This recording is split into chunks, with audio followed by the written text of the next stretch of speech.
Welcome back everyone to ECS Contenders Division. Starting our week 4 today, we have a brilliant game of Aqualix up against TLR as a first game, and we'll be following that up with another Contenders Division game. So a lot planned up ahead. And starting off our first game, well, you're going to be seeing me, CCV, along with Yannick. Yannick, how are you doing today?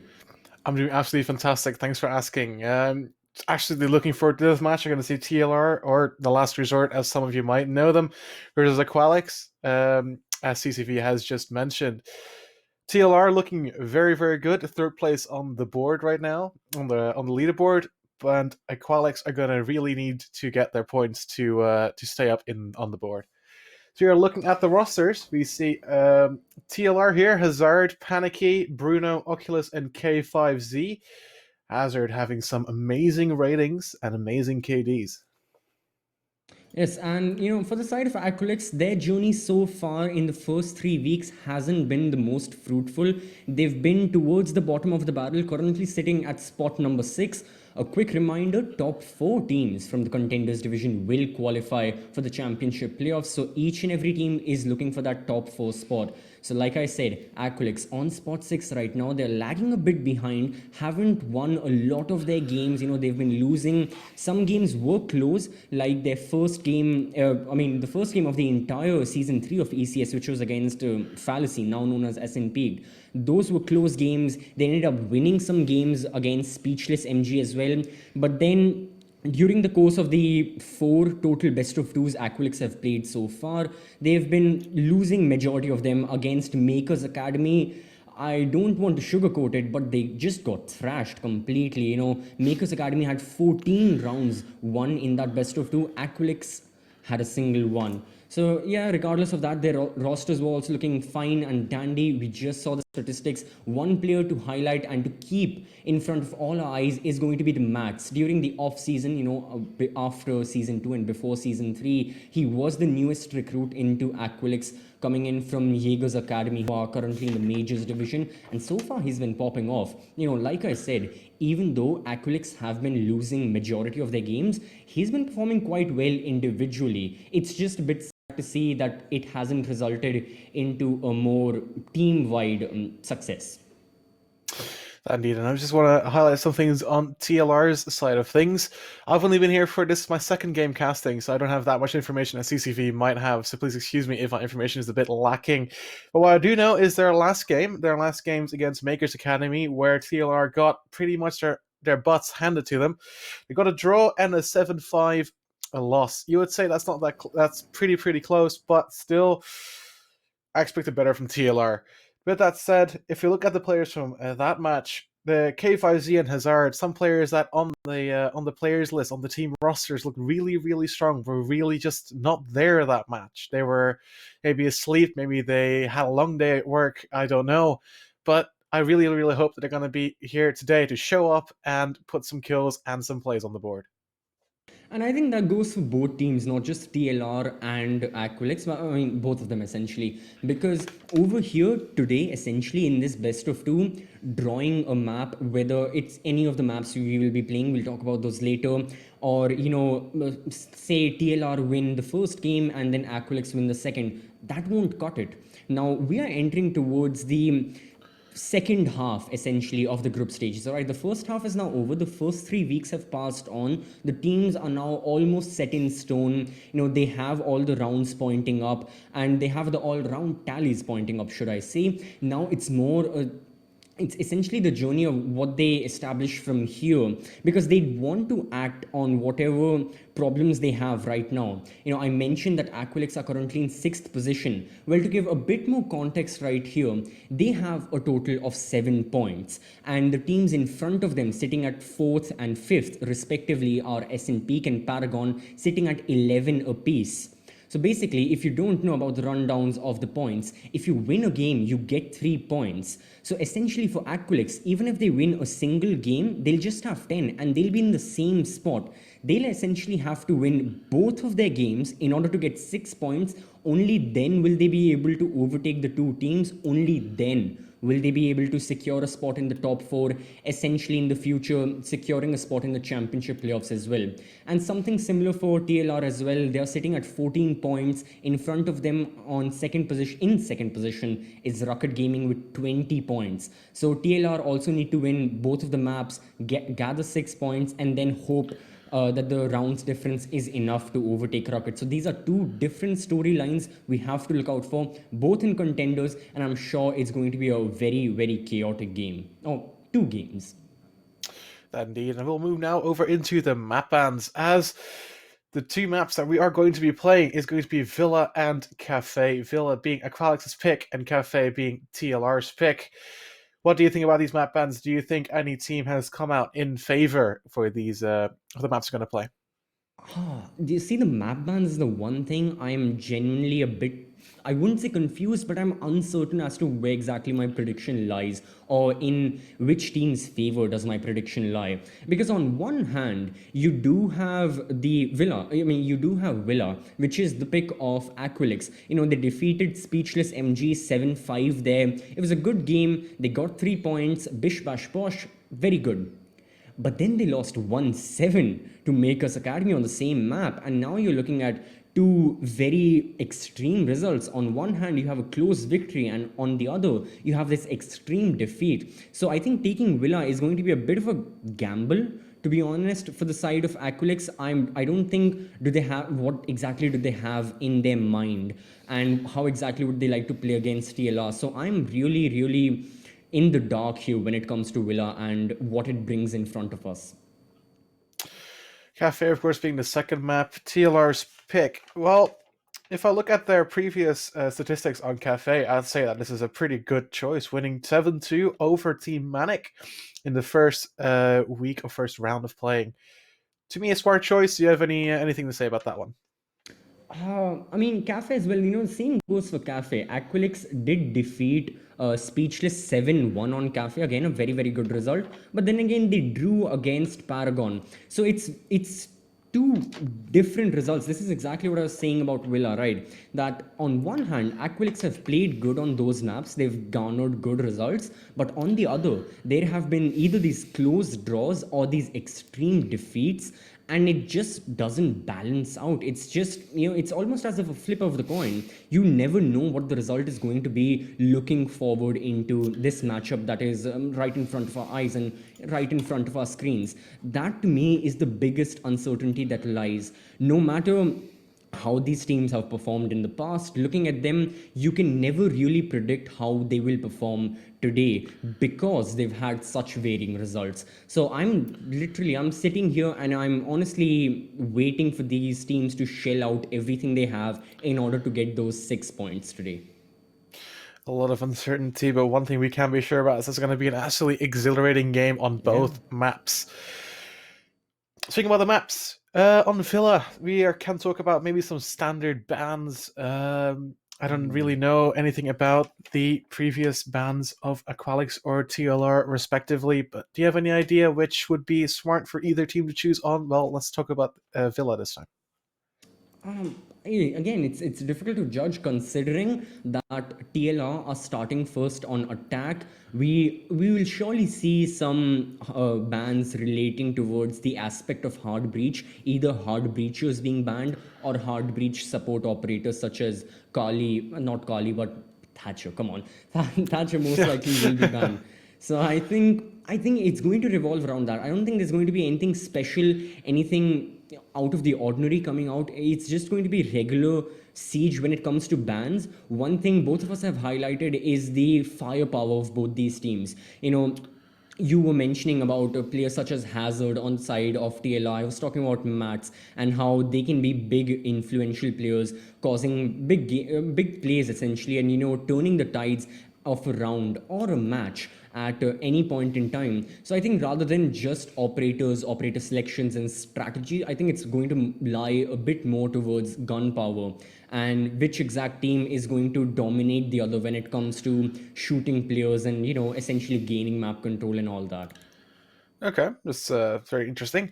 Well, I am seeing here, or I'm getting whispered into my ear, that the team are getting ready. We're just waiting on the producer to send us off into the game. There's a lot of things we can talk about, but here we are, the beautiful cinematic of Villa. Talk about the community predictions. Seems to be that the community very strongly thinks that TLR is going to win, while the staff really can't make their mind. Right.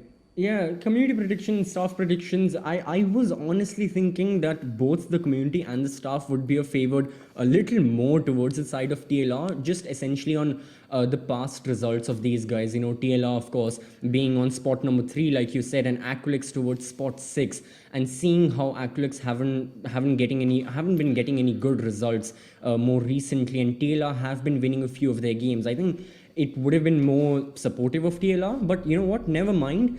And never mind our predictions for the bans, because Wow. Finca being banned, not a Thatcher, not a Thermite, a Finca. I am quite confused. I have not seen a Finca ban in competitive, or yeah, I've never seen a Finca ban in competitive before. This is very, very, very, very confusing. I'm kind of Yeah, speechless. actually, I think But even for me, this might be the first. Yeah. But TLR brings some form of normality back with the Thatcher ban, at least something that I can recognize. I'm quite wondering to see what Aqualix are going to ban on the defensive side. But before that, a Cade ban. Well, as you said, a lot revolving around that breaching. Oh, certainly so, and you know, even more so with the TLR being on the attack right now, they would want to ban an anti-breacher like Cade or Bandit, and Aqualix are just. I'm not sure. I mean, the only way I can link these two operators is that their icons are yellow, and Aqualix doesn't like the color yellow. Maybe, you know, TLR's logo is half yellow, so I think that's one of the theories, you know, that I have. But I mean, in all seriousness, I genuinely have no idea what Aqualix are thinking. Jaeger ban, I can get behind it just a tad bit. I have seen it quite a few times. I've seen it in action as well. But Finca, just no clue whatsoever. I think Finca is. I think I'm daring to say as far as I'm daring. Excuse me. I'm daring to say to go as far as say that Finca is already banned in competitive. I've never seen a Finca play before. I'm still very, very confused. But we're gonna maybe the teams are gonna shed some light on that as Aqualix are gonna go to the site of. I think it was Aviator Games. Statuary Nope, their trophy. No, no, no. statuary Yeah. trophy. Excuse me. It's fine, and yeah, looking at the operator selections, those look fine as well, regardless and irrespective of the operator bans we've seen. The operator selection rather is looking pretty neat on both the sides. You know, Aqualix, they have a very normal information denial entire roam setup towards the entirety of the map. You have Mozzie and Valk towards Aviator and Games Room. Even in Study, placing her cams is Sky on the Valk. So I'd say that they've got good setups, good operator selection as well. Only thing I'm genuinely curious to see is how exactly is Womai going to play. Will he play passively inside Astronomy, or is he rather going to play a bit aggressive, playing towards, I don't know, maybe bathroom, watching towards closet? It's a very aggressive approach, but then again, Aqualix, they would surely desire those early frags and those early kills, you know, regardless of where it comes from, whether it comes from roamers such as Rep, you know, towards 90 all the way inside of Games Room, just hunting down any attackers pushing in towards the southern side as Ash is doing right now, or whether it's going to come from anchor situated inside the objective. Regardless of what it is, we'll find out very shortly. Rep is holding the angle towards Study as 3 players with 1 at the 4th being repelled. There are stacking up on the Study balcony. K5Z, if I'm going to call him for now, I think that's the right way to pronounce it, has already in. He's really aggressively and quite with a lot of... Excuse me, he gets killed for the C4 from Webby. I'm still losing my train of thought here. I need to wake up. I need to wake up really quickly as the action is picking up very soon. Paniki already inside 90, making his way towards site, as I think most of the roamers, except for the Melusi downstairs, have already fallen back into sight. 1 minute and 50, and this is looking very strong from the side of TLR. Hey, even though they're man down, you know, you look at the drone economy and the damage that Aqualix have caused them, I think it's fair that a lot of their roamers have gone down. As I say that, there goes another drone shot up, and only what, 1, 2, 2 drones alive. Half the round is gone, and only 2 drones are in the pockets of the entire team of TLR. They have to face check this. Panicky trying his best. He'll go for kills, and he'll find the first one onto Webby. That's the man count equalized. He'll start pushing in, but Aqualix have the advantage over here. There goes the second kill, once again in the form of a C4, and I have to say that the attackers have to try their best. However, their trying isn't going to net them a lot of results. Hazard, the only one surviving outside of bedroom, trying to bring something out of this round, but it looks like it slipped out of their hands. Suspended down into the master bedroom. Super Sloth on 1 HP, but Hazard is stuck with a tall order on his hands. He needs to find 3 players, tries to finish the vigil, but cannot find the angle. It's looking very, very hopeless for him right now. I am willing to bet that this round is going to go into the favor of Aqualix. But we're going to see if Hazard is going to be able to make something work out of it. Does he find the kill? Yes, he does. It's 1 player off the board. Super Sloth still on 1 HP. He's very, very wary, but he's still holding a gun and can do a lot of damage with that AUG. See him slowly move in, flashes it, and gets delayed by the Malusi charge. Annoying as it is, it destroys your vision. Gets the kill with a nice shot onto Rep, and that's the Mozzie off the board. It's looking more and more likely, but the timer is ticking down. He needs to do this quickly. Does he want to win this? Is he going on face check? He has to face check. He has no drones. But he's going to be prone on the floor as Skivian gets 1. And that's the end. And round number 1 goes to the side of Aqualix. Right, a very, very nice round coming from the side of Aqualix. One must commend the ability for C4 kills. And one thing I just noticed is the eye of my the star of my eye, Max, isn't playing for the side of Aqualix today. Instead, they have a particularly new lineup. I'm not sure, I haven't been watching a bit of their recent games. I'm not sure exactly how many changes Aqualix have made to their roster. However, the only 2 people I can recognize are Skyvan, of course, and Webby. Rep and Suspended I personally haven't seen them before. Maybe they've been on stream. If they have, then my apologies.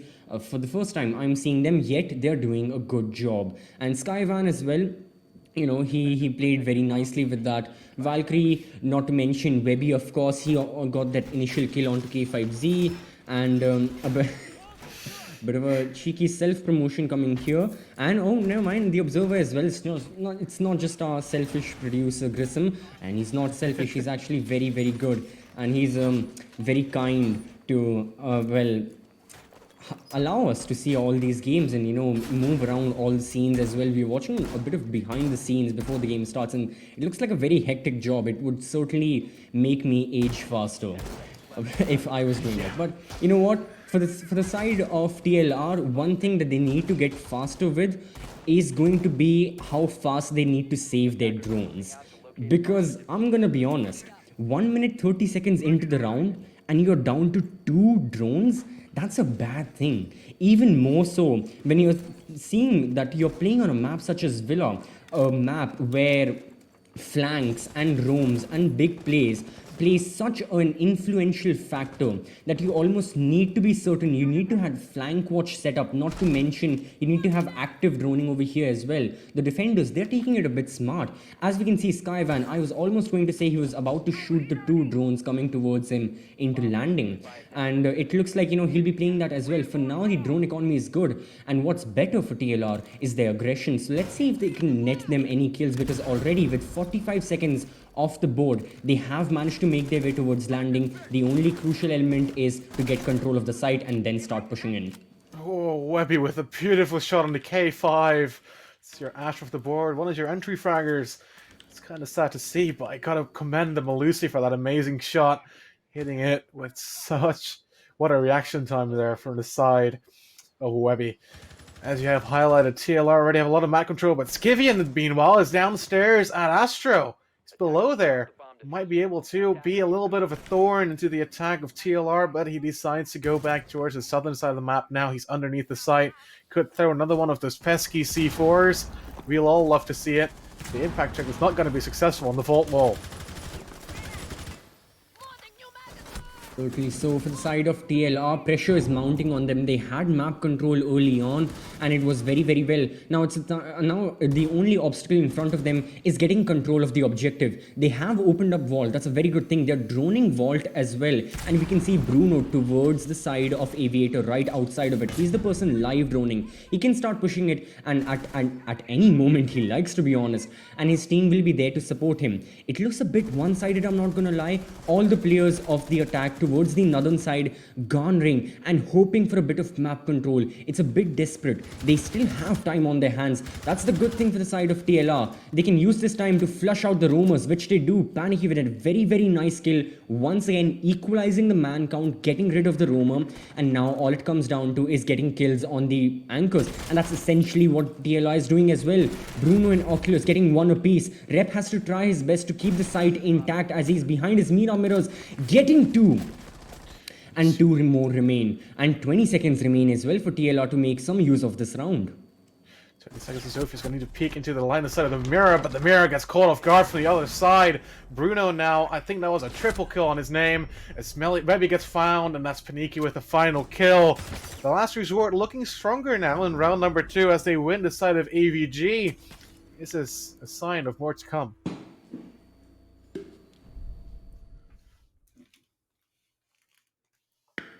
It certainly is. After that first round where TLR struggled badly against Aqualix, and TLR were really unsure and uncertain as to how exactly they wanted to attack. They were low on drones, low a bit on time towards the end, certainly low on man count and manpower. But this time they came forward and they did the right things. They got very, very early map control, which is a theme I'm noticing with them. Regardless of how many roamers from their opposition is situated, and regardless of where they are situated, we bring our memory back towards Statuary and Trophy. Round number 1, there were 2 roamers, which were Skyvan and I believe it was Rep playing the Mozzie. They were playing towards Aviator in games, and even then, regardless of those roamers being there, within a minute in the action phase, TLR had managed to push into landing. They had managed to take control of that area, and then they were preparing their actual execute, which unfortunately fell apart. But regardless, the map control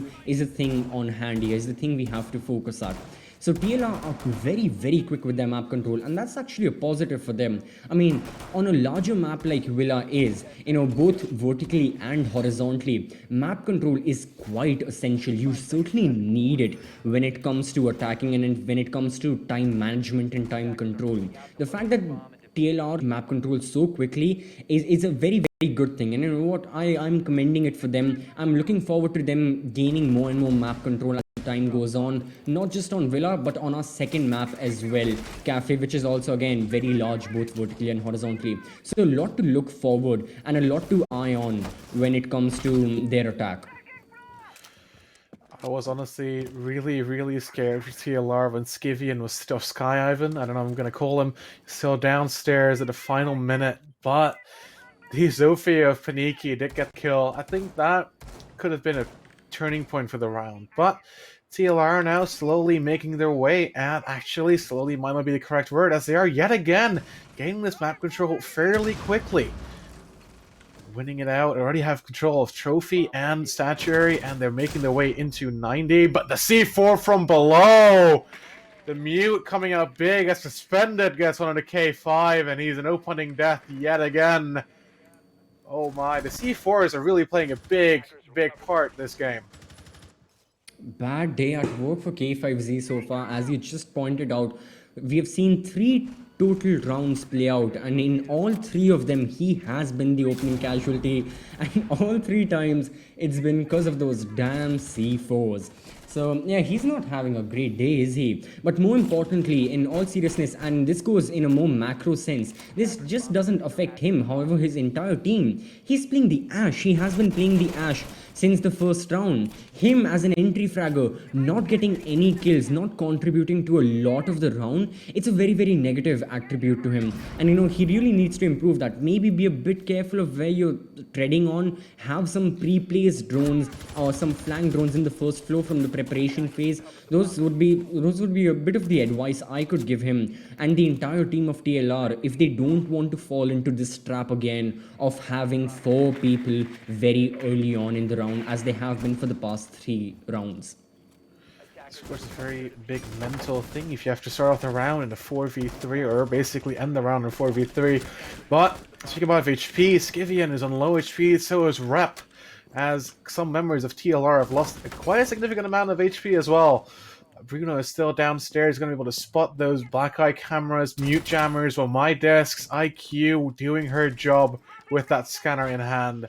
Hazard spots the Melusi jammer and knows that that might be something they need to work with, or work around rather, when they want to push into sight. Bruno is coming up the white stairs as he does see someone in the corner. No, he doesn't. Does he know of this? This could be huge, and he does get found. No, he doesn't! Oh Bruno with the 180, as Hazard gets one and no, gets two actually for his efforts. And now it's all up to Suspended. Gonna see if he can get anything done, but he can't as Paniki finds him. And that's TLR winning round number 3. I'm sorry, what? How? What? Nah, no. How do you miss that?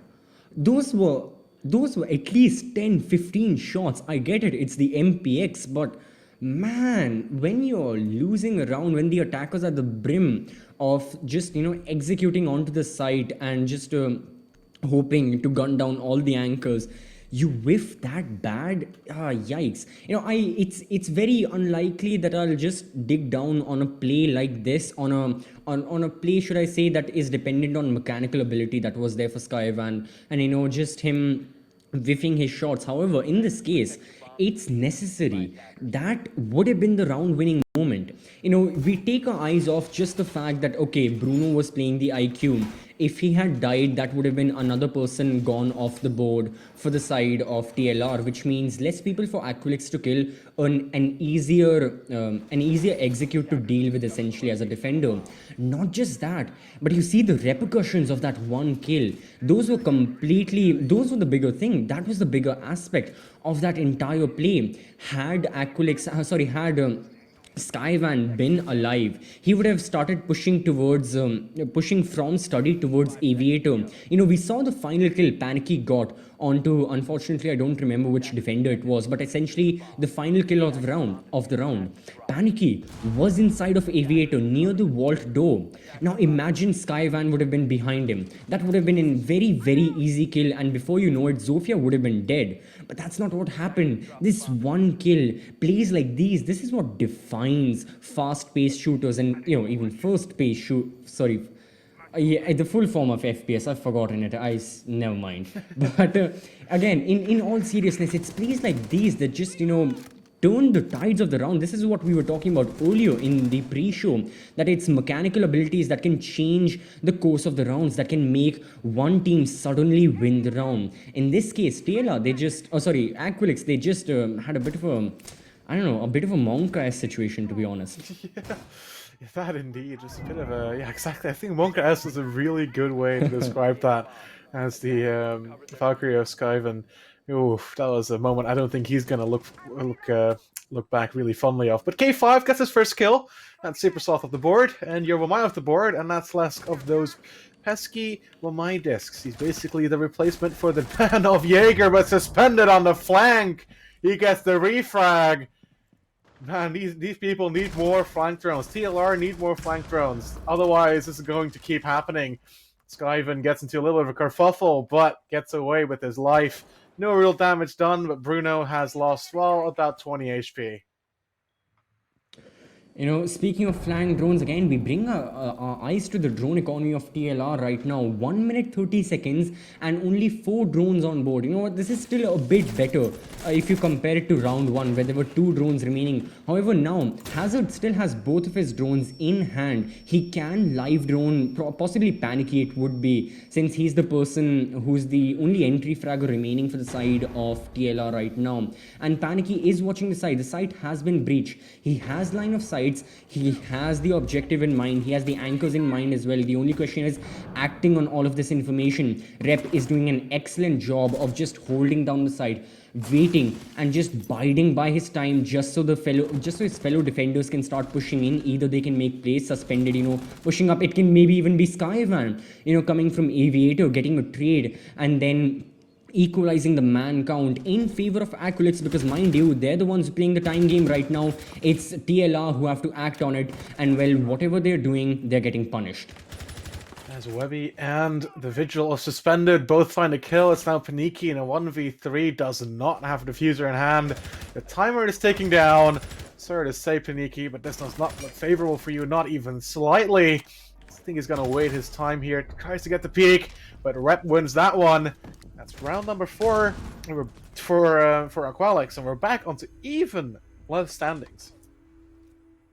We are, and that's certainly a very, very good thing for either of the teams, I must have to say. And I think I'm genuinely, I'm not sure what exactly is going through the minds of either one of those teams right now, because both of these teams have big problems. For TLR, it's a bit of a strategical issue. I must have to say it's something that has to be dealt with. Droning. This is something both of us have been talking about constantly, time and time again, for the past 4 rounds. The drone economy and just the aspect of droning for TLR has not been on par. It has been below average. Look, you cannot compete at a level like this with droning like that. That's all I'm going to say, because look, as harsh as I may sound, at the end of the day, in a way, I think this is for the better of TLR. I think they have to take this advice to heart, and I don't think I'm the only person saying this. I'm not sure if they have their team analyst or coach, someone who can help them, maybe the players themselves. This is something they have to keep in mind during all times, whether they are, playing ranked, playing casual, playing in scrims. This is the one thing they have to focus on, even more so when you're playing very, very large maps, because I get it.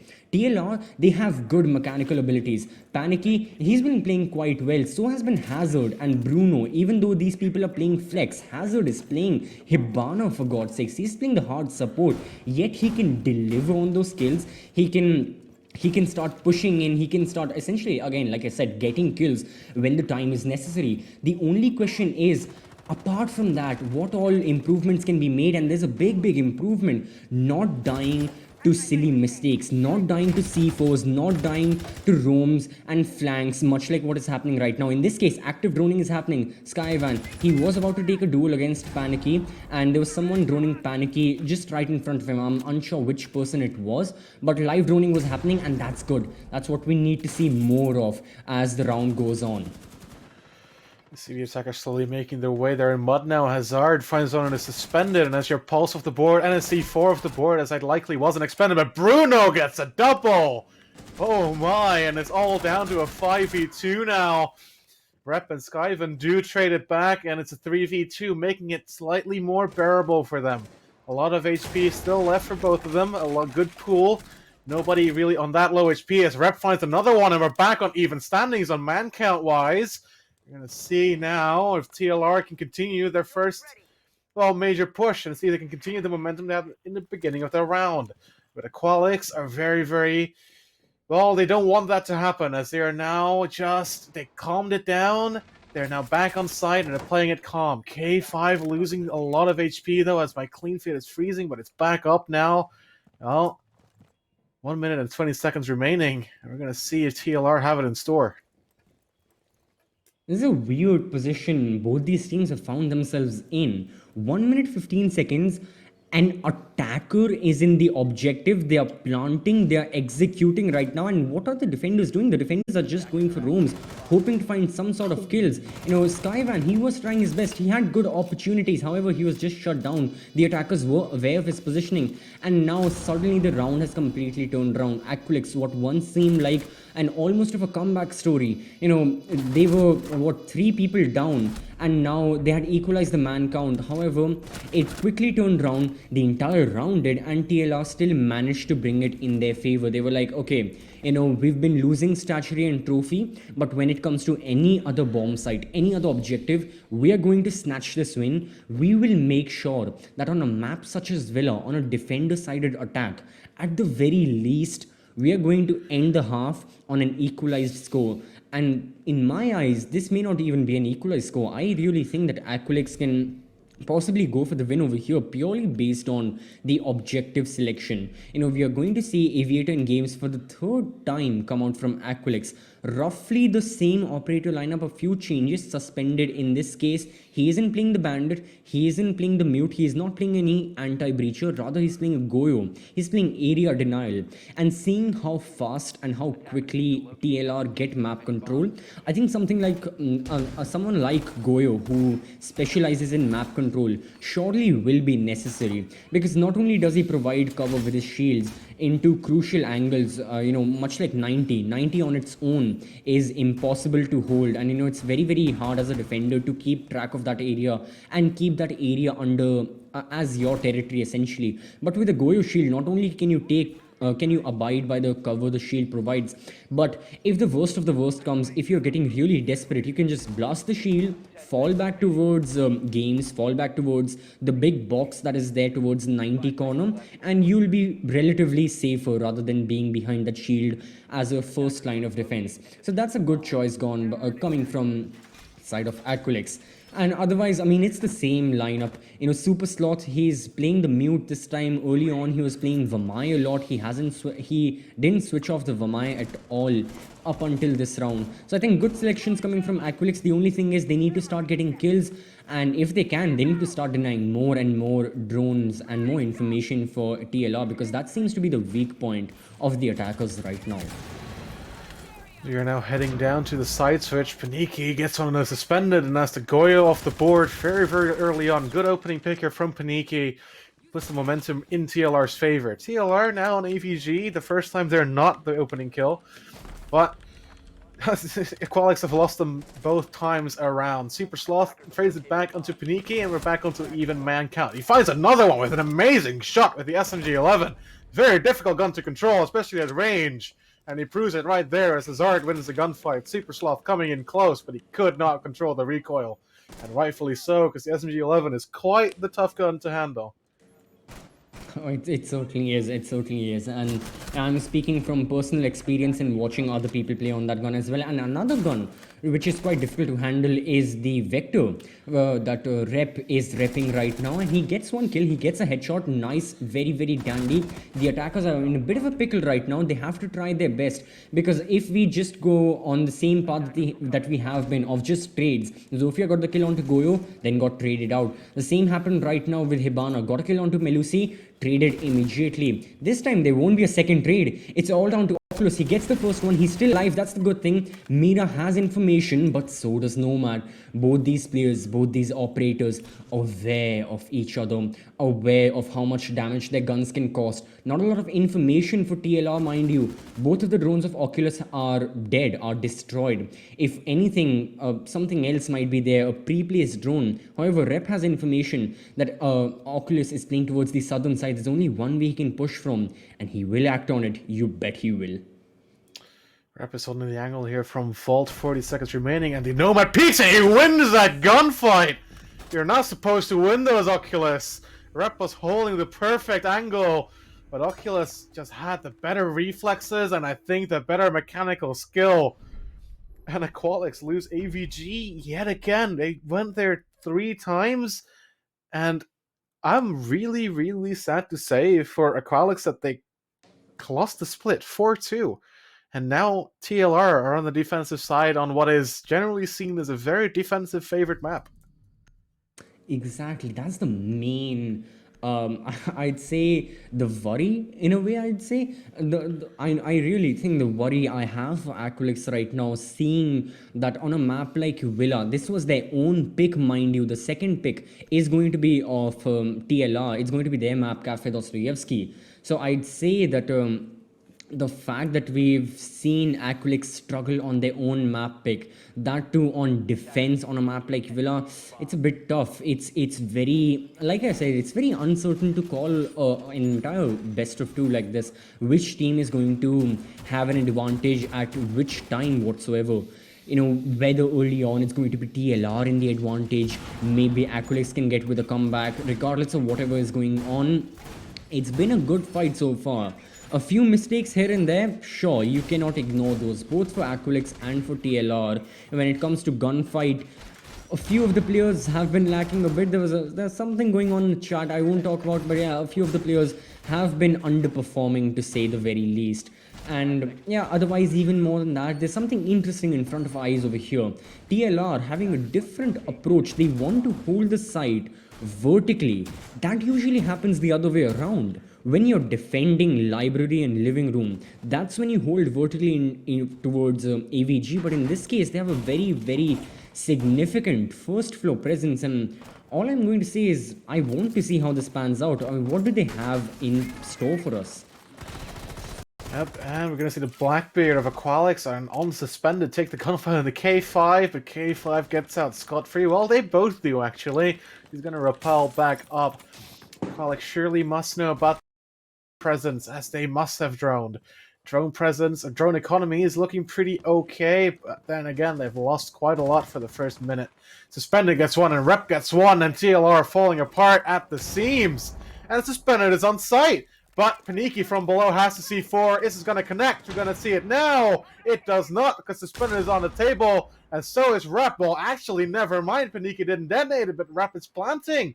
Does TLR know this? It does not seem like they do. TLR at a severe man disadvantage. Needs to fight the timer and fight the attackers that are now defending the bomb. The sides have swapped. Practically, the sides have swapped as TLR need to attack it and get that diffuser and counter diffuse it. But Webby is going to stop all that as he gets a double, and that's PRGN and Oculus falling. And a very, very convincing first round with quite the unethical hold from TLR goes into the favor of Aquatic.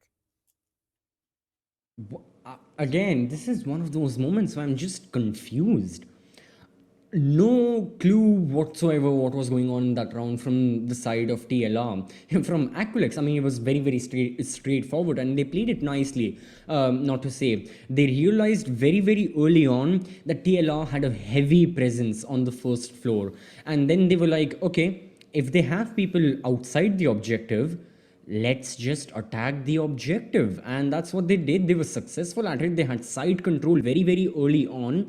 The one hope of TLR, and in my eyes, the one person they were relying on a lot, was essentially Pulse, with his cardiac sensor, because mind you that Goyo had a C4 with him. Pulse himself had a C4 with him. So they were really thinking that the backup plan in the minds of TLR was, okay, you know what, even if Aqualix attack the objective directly, even if Aqualix can get control, can kill all of our anchors and then start executing, we still have our Pulse. However, that doesn't pan out a lot of the time. Sure, in this case, Pulse detected that the diffuser was going down inside of bar, but as you pointed out, Yannick, the person who was planting the diffuser was on top of the table, completely unharmed by the C4 going off, and the diffuser went off, and before you know it, the round went out of the hands of TLR as well. So I think they need to go with more traditional approaches of defending, and something like that is what we are seeing right here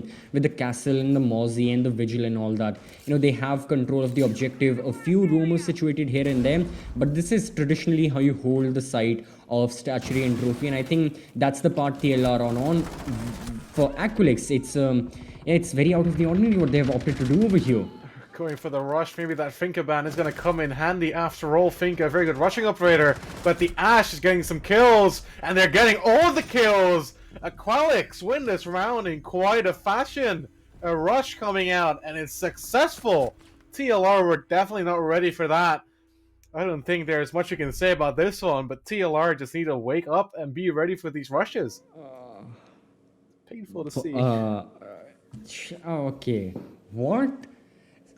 Never has a game made me genuinely hold my head in confusion as this game is doing. There have been quite a number of plays that are just going beyond my, I don't know, IQ level. I'd say this is very high IQ we're dealing with over here. God knows what's happening. First, the Skyvan missing his entire magazine. Then the previous round, this round coming from the side of Aqualix just pushing in, and it worked out somehow. I don't know why. It shouldn't have. It really shouldn't have. Plays like these, they 9 out of the 10 times they're completely just destroyed, nipped in the bud. Before you know it, the attackers are dead in their graves. But in this case, well, the attackers, they blossomed like a very good flower. And yeah, so that was it. And for the side of TLR, oh boy, they are opting for the same setup once again. All I want to know is what changes do they have over here, because if they don't have any changes, well, then the result isn't going to change either. More so this time, it should be in favor of Aqualix as well, because they'll realize how empty the site is, how barren and vacant the site is, and they'll just start pushing it. So they certainly need to have more anchors. That is, of course, the last resort. Otherwise, the last resort for them is going to be to play the most traditional Siege, which is just hunker down into the site, play the map, essentially how, you know, everyone plays it, and not go for these funky and unique plays. Because if they lose this round, well, then they lose the 4-2 lead that they had been working so hard for in the first round, in the first half. Who's gonna lose it is Hazard. He's gonna lose his life, and here, as you said, they're on site, and Rep is planting. Super Sloth getting all the kills. TLR, you're sleeping at the wheel. Oculus gets a C4 kill, but it's not the diffuser planter. So that is going down now, and actually already planted. Paniki losing all of his HP to his own C4. What is happening? Suspended finishing him off, and Oculus is all alone. 30 seconds on the clock, and he needs 7 at least to defuse. It's a 1v4 situation. He's not going to win this one, CCV, and I don't think he is. I don't think he's going to look. It's not looking very favorable for him, and Suspended is going to go for the kill. He does not tag him, as I did think he would, but the shotgun is coming out big. Time is running out. It's already done. The round has been set in stone already, as Oculus is going to get some kills to make his KD look nice. He does down Rep, but he can't finish the kill, and Super Sloth finishes it off. I am astonished at what we are seeing. TLR just, I would want to say, gave away their entire lead. What? Nah. Okay. Something is very weird. I am not sure what's happening here. I literally cannot wrap my brain around it. And at this point, I've gone past the need of like silly jokes and all that. Like, oh, haha, it's funny. I cannot understand. It's such bizarre. I am genuinely in a state of pure confusion as to what exactly is happening. I have no words to describe the plays that these players are opting for right now. For TLR, you know what? Throw it all out the window. Whatever they're going for, whatever strategies they have, you know what? Screw it. Let them play. At this point, I don't even care. It's Aqualix. How exactly is executing at the 2-minute and 13-second mark, at planting the diffuser at that moment, is a good idea? Even if it's a bad idea, how are they successful at it, for God's sakes? What are the anchors doing? How are they losing gunfights? How are they... I genuinely don't know. I have no answers right now. These rounds have been going by so quick, I cannot even write notes. I don't know necessarily what the hell has been happening for the past 3 rounds. I have no idea. This... What? It's melting my brain. That's it. Oh, Rep has 11 kills. Super Sloth has 9. Skivian has 6 together with Suspended, and Webby has 5. There's one thing that they're doing right, is getting the kills, as TLR seems to be lacking that on their defensive side. We're going to start with a bit of droning, as Suspended is going to gather that oh so valuable intel together with the Lion. It's going to be another rush! Oh no, TLR, please be ready this time for your own sake. Rep is already in astronomy. The journey has been done. Oculus is a massive chunk of HP, but Rep gets found by K5 and he finds another one to Webby. It's a 5v3. This is more like how I expected the rush to go. Skivian is on the astronomy stairs. He's lurking. He sees Hazard as he gets a couple tags off, but can't finish the kill. Suspended gets tagged a lot, but gets a kill on Paniki. He's down to 20 HP or even less than that. It's all kind of stagnated. But oh my, TLR, what are you doing? I guess some damage control has been done from the side of TLR right now, but again, like you said, it's very uncertain as to which exact team is going to win the round, because regardless of how low the HP of the Aqualix players are, regardless of the fact that they are at a man disadvantage, they have a lot of time on hands and they have the perfect execute. They know the position of the attackers, of the defenders, and they can try preparing for it. In this case, it's going to be slowed down. Surely it will. One of their entry fraggers, Super Sloth, is now gone off the board, at least injured for the time being, and in the time he'll be revived, I'm sure the defenders will have some aggressive plays, and they do. There it is, Smoke with a double, Bruno with the triple, as a matter of fact, and the last resort finally on the correct path, the path that they needed to be on since the first round of the second half. They just need to get kills, I guess. They need to play the most traditional Siege. They need to just have everyone on site. They need to rely on just the pure gun skill of their players. Regardless if they are a Smoke such as Bruno, regardless if they are, I don't know, maybe a Jaeger, a Moz, sorry, not Jaeger's banned, but yeah, whatever, Melusi such as Hazard, regardless of who the person is, they just need to start getting kills, that's all, because that's the only way that they'll beat Aqualix. They have something good, they have a bit of momentum right now. They have stopped, the destruction that Aqualix were causing with their rushes and all. And the only question is, how exactly will both teams continue over here? Because TLR, they've just doubled down on this bet that, okay, Aqualix, they're just going to rush each and every round. Let's just have a lot of trap operators in place and try and deal as much damage to the attackers as we can before the attackers start executing, and after that our guns will do the talking. Meanwhile, for TLR, nothing has changed. It's just the same strategy. I mean, just the same operator lineup. The only question is, will the strategy have any changes? Or is it going to be again just rush B, let's go full, Dust to CSGO style? I'm not sure what to expect from Aqualix right now. How exactly are they planning on winning from this point on? I'm confused. I think I'm just as confused as you are in this match right now. I'm at least glad to see that TLR are not going for that hold from below anymore. They've seen it fail twice, and they're smart enough to not try it a third time. Oh man, the Rep is on 11 kills. The Madman's going on a rampage, and the only person really contesting that is Hazard, as Webby falls into a... Is that the IQ walking into a Kakan trap? No. It is. Yes. One of the only persons that can really spot those out is walking into it. Oh my, the irony. Well, 2 minutes 20 seconds remaining, and not as much or not as swift map control gain as TLR had, as TLR does gain man advantage by killing the Ash of Super Sloth. Alright, you know what? This is good coming from the side of TLR. Regardless of the operator selection that they have, bringing in a Capcom. I think they even had a Frost early on, but they switched away from her, which can certainly be a very good choice.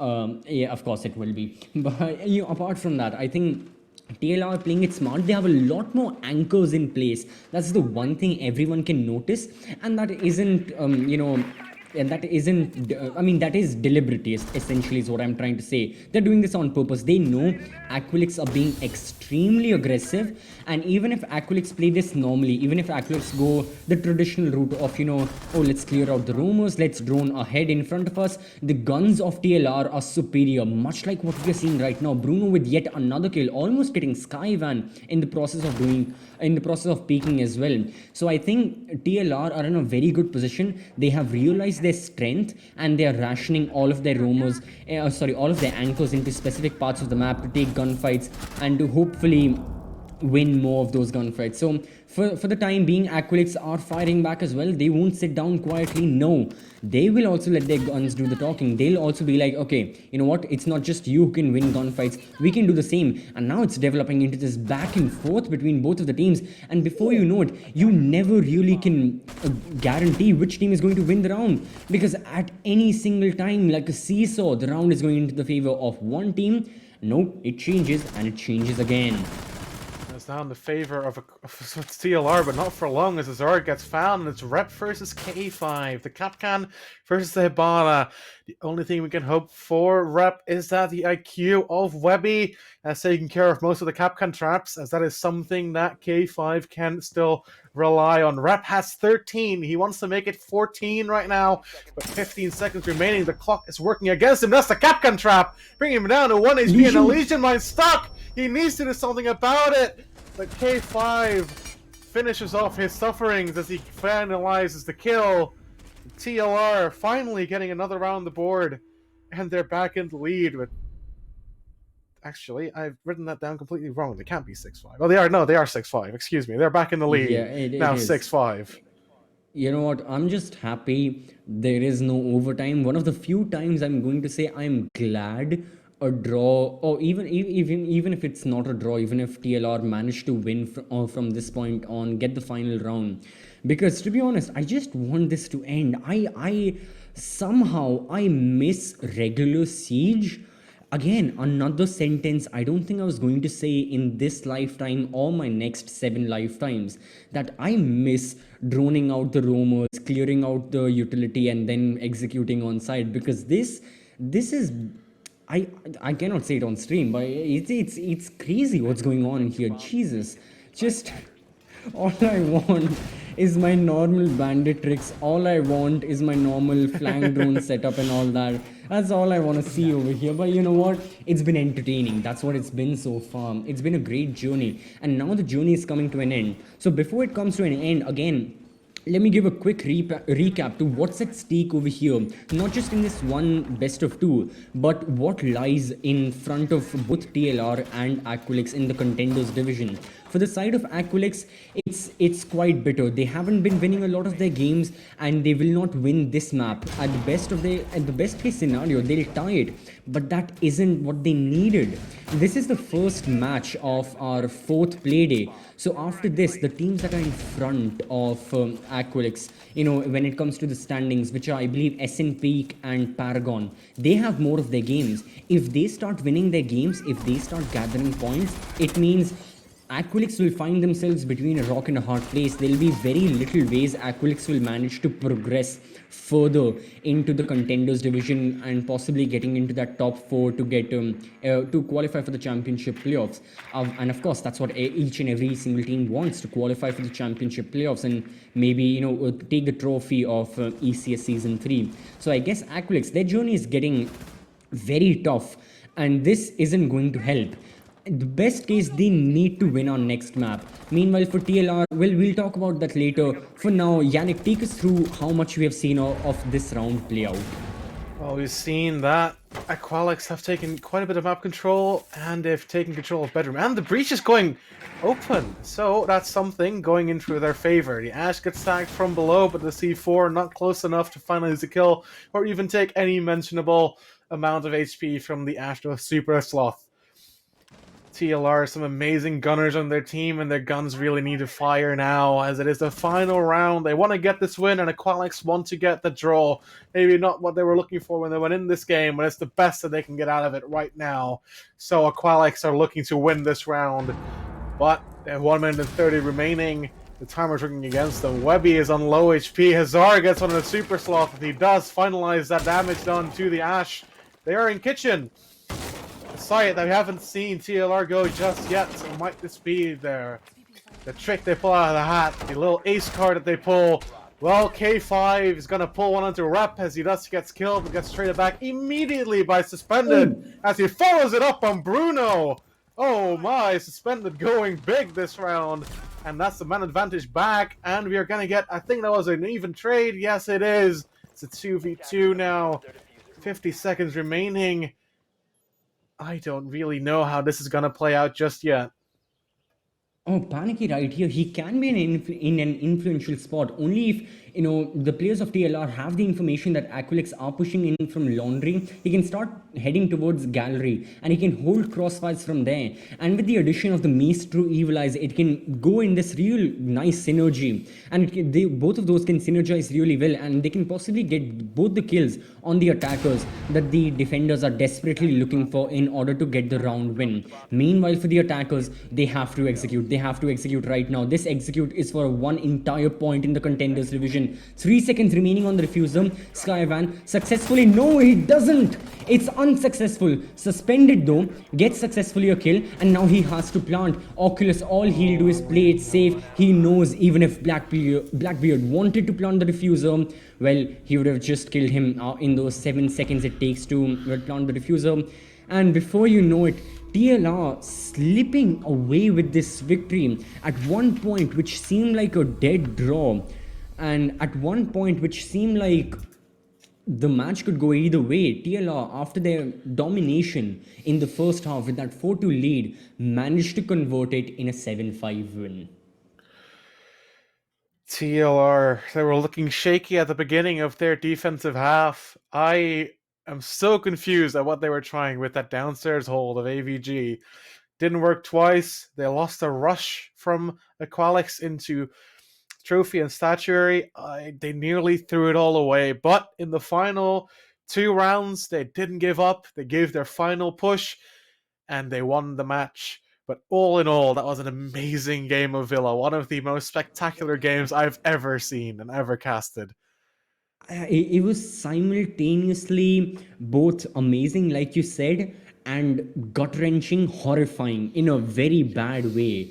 I was like, I was in a very weird state that I haven't been before. Horror games don't send shivers down my spine like that game did, like those rushes from Aqualix did. 5 people from a single window just vaulting in, bam, bam, bam, and getting the kills as well. And I think kills sorry, I think kills were a major factor of this entire map, should I say, but more importantly of the second half of the defense of TLR and the attack of Aqualix. Because if I'm not wrong, in the 6 rounds we saw in the second half, in all of them, the team which got the opening kill ended up winning the round, which gives 100% opening kill to round win conversion rate. Again, in a more simplistic manner, in the first 3 rounds of the second half, Aqualix with their rushes, they got the opening kill. They killed either the anchor or the roamer, didn't matter who it was, to be honest, and then they won the round. But for the final 3 rounds, once TLR kind of figured out the strategy to beat this rush playstyle, to just have Capcans and Legions and Melusies and whatnot, then they started getting the opening kills themselves, and well, wouldn't you know it, they won the final 3 rounds, hence securing the victory. So very, very nice second half, I must say. Very bizarre. Like I said, the first 3 rounds were genuinely, I don't know how to describe them, but from that point exactly, interesting, but from that point on it got better for TLR. For Aqualix, not really, no.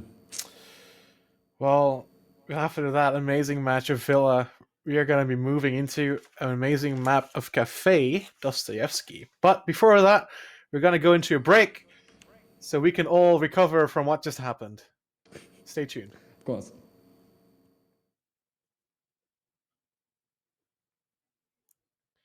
Well, if our producer is kind of struggling, you're going to have to look at our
Well, hello, ladies and gentlemen.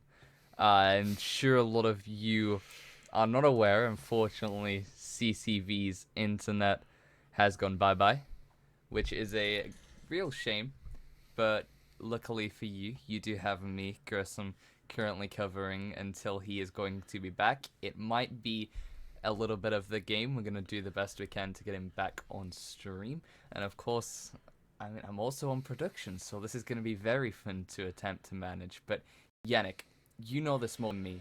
You witnessed this first game this evening, actually. Yep. What was it like? Absolutely exhilarating. So an interesting CCV described it as well, interesting, painful, and very fun to watch all in one. So some really interesting holds from the side of TLR, and we saw some really interesting attacks from the side of Aqualix. But Villa is in the past. We are now in Cafe Dostoevsky, as we are going to be going into the ban phase. I am expecting to see quite some default bans here from TLR, maybe a Thatcher ban or a Cade ban or a Heartbreach ban. We're going to see what's going to happen. It's a Thatcher ban. Well, a Thatcher ban, it's kind of obvious to see on any map at all. It is a shame to see him gone twice in a row, but of course, it's one of those things you can't really change. So it's really annoying because I'm having to hear myself twice now. There's nothing I can really do about it. But I will try my best to put up with it. But looking at the next ban on the attack side coming out from Aqualix, it's going to be Glass. Aqualix twice with an interesting ban. First they banned the Finca on Villa, and now they're banning the Glass on Cafe. Interesting. I do not really know of any long angles you can hold, except maybe the one from the dock spawn. You can hold all the way into white, like the middle floor of white. It's the only one long angle I know on this map, but maybe Aqualix knows something that I don't. Well, maybe they have gone for a target ban or something. I can only see Glass really watching from a long way away, but that is going to be two of those red operators removed. I wish I knew the family's name, but that's going to be the Capcan gone as well. Unless we're going to see another ban from the Thatcher family. I just call them the British family, to be honest, because of how British Thatcher is. But it's going to be Spetnaz. Thank you very much, Tower Observer, for reminding me. But on the last ban, it is going to be the Mirror, which is a very common ban indeed. It can be used to a great advantage of the defense side on the top floor site over at the Tropical Bar, but of course it can also be used against them very easy, so it's really a win-loss situation. But I'm curious to see what they're going to bring instead of that Mirror. Indeed, the Mirror being very, very strong, especially on the top floor. Hold onto this map. Same with the bottom floor actually. Mirror, a very versatile operator, giving you of course that one-way line of sight onto the other side of the wall, and the enemies are just looking at a black mirror, the black void. But there's going to be none of that void today, as he has been banned, and we're going to be heading over to Bar Cocktail now, TLR's first defensive side pick, and oh my, he's back. We're going to see, hopefully we can teleport CCV back into this mix. But before that happens, I think I should just keep talking. So we're going to go a bit about the bulletin points about this site. The site, top floor, a very standard site, especially for most people in ranked. So I really do feel that TLR should be very, very acquainted with this site, as we are going to be reinforcing the downstairs and the castle coming out from Oculus. Oculus, I know him as a bit more of a fragger, as he is a good friend of one of my good friends, so I've heard a lot of good things about him, but sadly he hasn't really been showing up today. I'm going to see how this setup is now going to be looking, as I will want producing to be able to tell me when CCV is back, so you can take over a bit of the color casting. That is not really my forte, but with that being said, we can keep on going as the action phase has started, and the attackers are now making their way slowly towards the building. Let's see what they have in store for us. Skivian on the Ash, of course. And just to see how he's going to do. Rep on the Jackal, dropping, I think that was 13 kills last game. Let's see if he can bring out a similar performance to the table today. Oh, well, not today. Well, he did already today. But let's see if he can do the same thing on Cafe Dostoevsky. Interesting to see Skivian on the Ash, an entry fragger, something he did not really play last time around. It was more super sloth than the Ash, but now he's been delegated, or at least, well, delegated might not be the right word, but he's now on the sledge. It's going to give you a lot of soft destruction. Suspended finds on a Hazard, and that starts things off really, really well for Aqualix. As the Jaeger is off the board, a lot of utility will not be lost as K5 gets the refrag on the suspended, and the Sophia is off the board with still a lot of utility. I'd say on the side of utility loss, the last resort has definitely had the most losses. We are going to see now the smoke's coming out very early. 1 minute and 50 seconds remaining on the clock, and the toxic babes are already coming out. They're still already out. Super Sloth taking some damage, not really sure from where, as Paniki is going to be prone on the pixel door. See if you can get a cheeky pick, being a little bit of a rat. We're going to see Paniki here getting the kill on the Rupp with an amazing headshot. Paniki showing what he's worth. K5 follows it up, and Aqualix is falling apart one by one, as round one is looking very much in TLR's favor. You see the Wama here still sitting in 9 pixel doorway. He does find the kill. He can't land the shots as the ace gets a clean headshot onto the Wamai. And it's down to a 3v2. Man count has been leveled a bit, but Skivian losing a lot of HP. And then eventually losing his life, as Webby is going to find the same fate to the hands of Oculus. The first round's going to the hands of the last resort.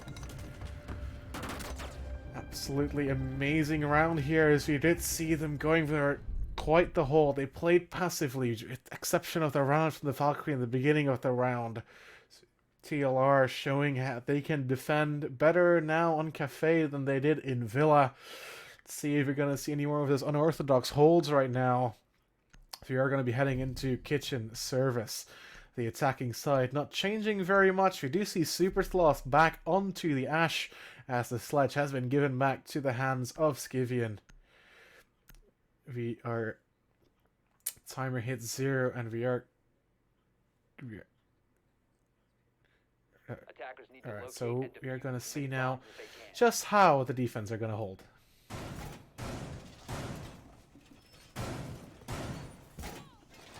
There we go, we just had a little bit technical issue. CCV is still attempting to get into Phoenix, but I'm on the other account still going to be continuing a little bit of the color casting. But of course, I did witness that last round from the production point of view, and I gotta say, it was a very impressive round. They held that side on the side of Last Resort very well, but Aqualix, I think they need to work a lot more harder on their offense side.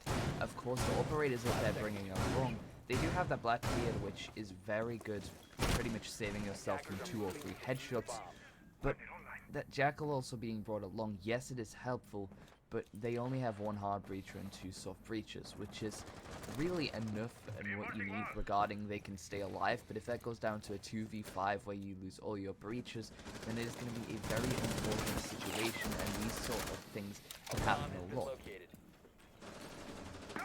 Indeed, as you do see the attackers are moving into Bakery. A very good start, very good headway in now, as it is very early on in the round. Only 30 seconds has passed. The Bakery wall is open. Webby also following that. All of their achievements up with the kill onto Hazard. And the smoke canisters are coming out early yet again for TLR. Super Sloth finds another one, but Paniki instantly refrags it back. The flurry of kills coming out here from both teams, and we haven't even had a minute's passed. Bruno finds another one to rep.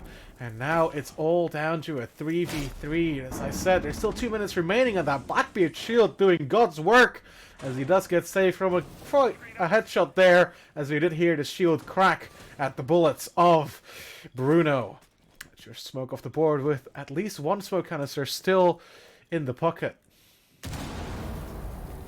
Definitely, well, actually, being this close into the round, just starting, only 100 seconds left, we have seen a lot of people fall, leaving Oculus and Panicky, the lonesome duo, left in this fight on the side of the Last Resort. Paniky's going to hatch the head of Warby, and that's going to be him wiped off the board for today. But of course, there are still multiple people left. Slivian is not going to be given up. I think his name's Skyvian, actually. I got that wrong. But Suspended is going to catch the head of Panicky. That's him wiped off the board for today.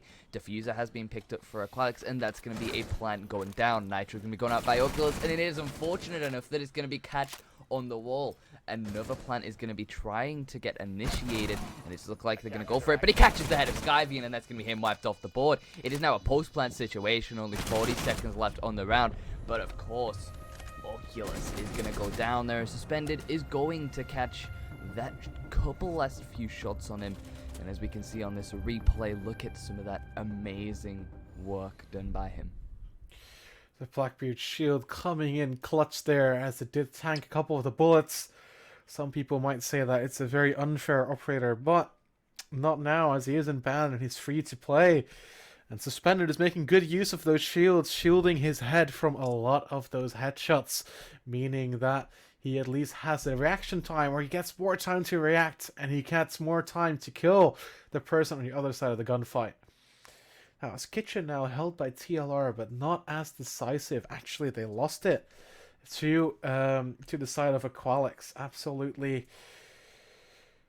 I think they all just it fell apart in the seams as Aqualix very early on established a lot of map control and got the bakery breach open. Yeah, I gotta say, Aqualix done a very good breach, but unfortunately it didn't work out in their favor. They opened up 2 different areas of entrance to that site of bakery. Of course, they didn't get anywhere near the hatch drop, so no, they wouldn't really, with only one hard breacher that got took out pretty much straight away. But one thing I really want to pinpoint right now, Yannick, is that blitz that they're bringing along. Now, if you play blitz in a ranked game, you're technically considered as toxic. So playing it in comp, we rarely see any sort of shield operator that's Fuse, Montagny, and Blitz. Of course, Clash, I'm sorry, eBack, but it's not really that helpful at all.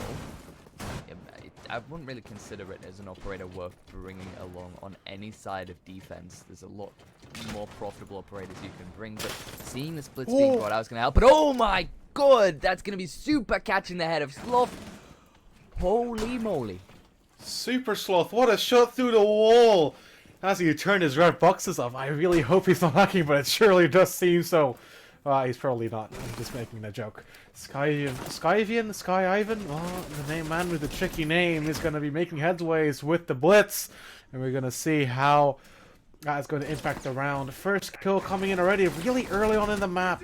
Oh, Suspended with a clean headshot on the K5. What a shot coming in from the Blackbeard. And this Suspended is going insane, having 5 kills on his name already. Only 3 rounds in. Oculus is still holding that whole way. He needs to be careful as the Goyo shield is very, very volatile. And if it explodes, it takes away half your HP at the start and the fire keeps burning away at your feet.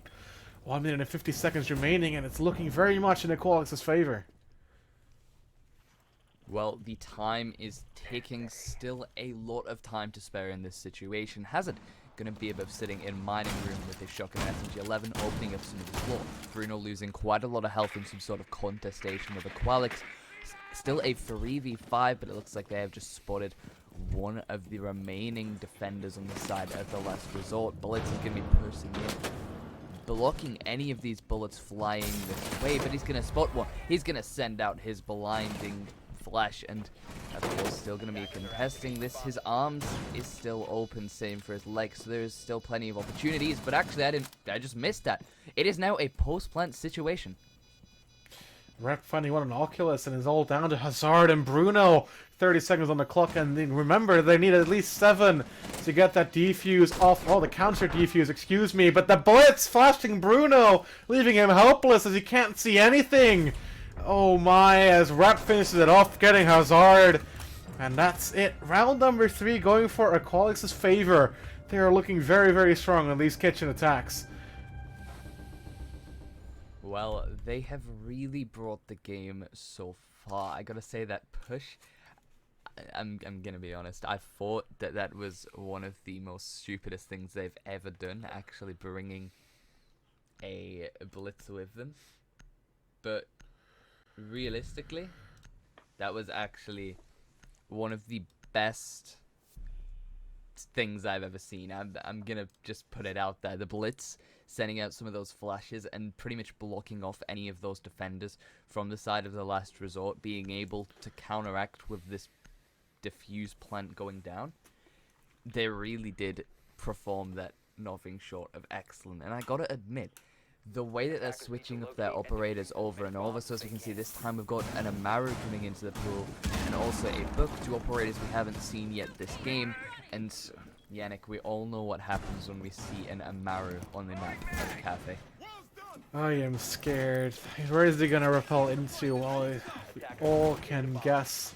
You're gonna be the cocktail window, the white window, the piano windows. I wouldn't do the piano windows myself, but that's usually just a big death trap.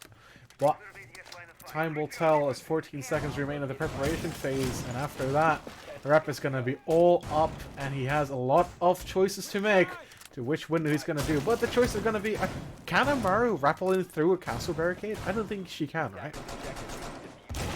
No, not a castle barricade. She can get through any hatch, any regular barricade, or any roof. So the Castle of Aqualix is going to block off some of those entry points, but I'm scared to see. I'm really interested to see what Rep's going to do here. He is going to be meandering around, not really sure what to do, as Suspended is going to see all the castle barricades. Basically tells Rep, hey buddy, some of your entries you wanted to do might be blocked. Rep, meanwhile, goes for a less rushy play than we would see the Amaru do in a ranked or unranked game as he starts droning.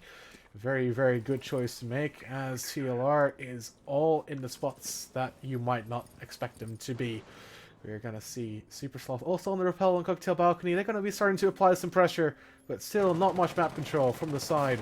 Actually, never mind. They're already... Is that top white? Is that an attacker on top white? Never mind. No, I'm getting the colors confused. Excuse me. Still no map control. Excuse me.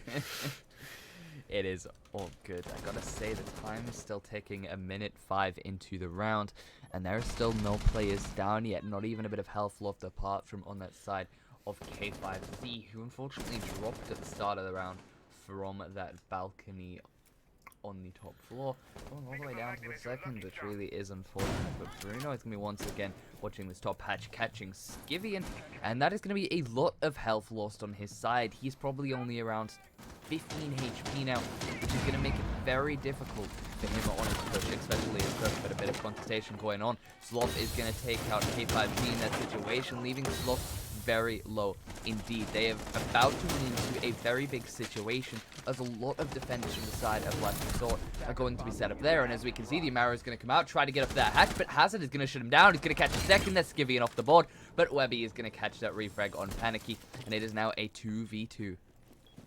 1 minute remaining on the clock. The attackers are going to certainly start to feel that pushing up against their back. They need to make some momentum. Map control is established, but the diffuser is in all the wrong spots. It's downstairs in the laundry. Little cabinet of the the little laundry cabinet, but the back reach is not going to help him against the bullets of Hazar as he tears through that with relative ease and gets the headshot. Webby is going to get tagged by Oculus and eventually finished off. And TLR are matching it all back up, and it's a 2v2 now, going into round number 5. Well, they really are bringing it, well, really well, going up to 2-2 from both sides. You see Hazard's gonna ask in the chat, how do you lose that, baby? Well, the question is, I have no idea, Hazard. I gotta say, I thought it would work very, very well, but didn't really go down in that favor. And K5Z, he went down very, very early, being the first frag of that game, well, of that round actually, and it is a shame because the fight he was having with Sloth, I gotta admit, I really thought he was able to win. He had the cover.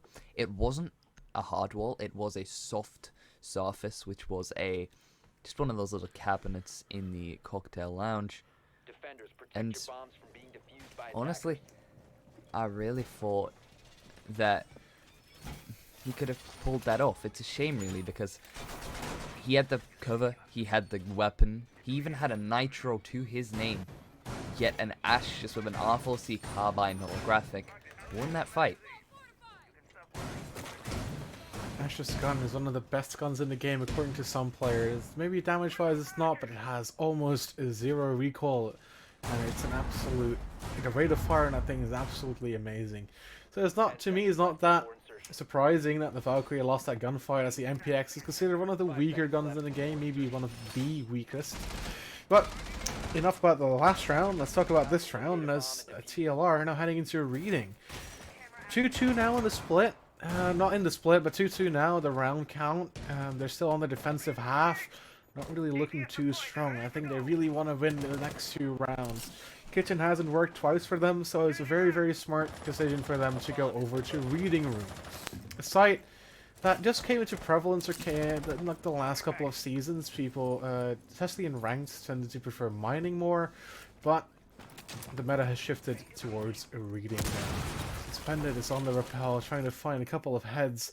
This shield is going to try to protect him from any incoming bullets, but to no avail, as there's no defenders from the side of TLR in the side of Pixel ready to receive his bullets. What is ready is the black eye of K5. He is going to spot that the red wall, or the piano wall, however you want to call it, is getting breached, and that the attackers are making their way onto the top floor and gaining a lot of map control right now.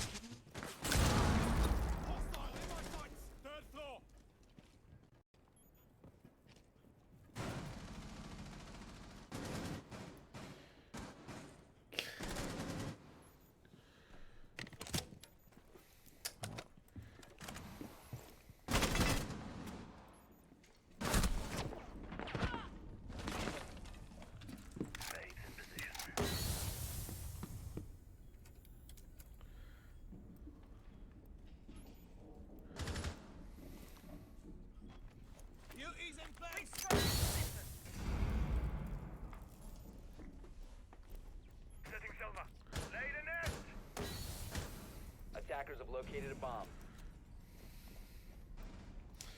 Hazard creeping away down the red stairs, gonna find Ace with his back turned towards him as he gets a double, but gets traded back by Suspended. Oh, Oculus. I'm sorry. That was the Jaeger of Hazard. An absolute amazing double kill there.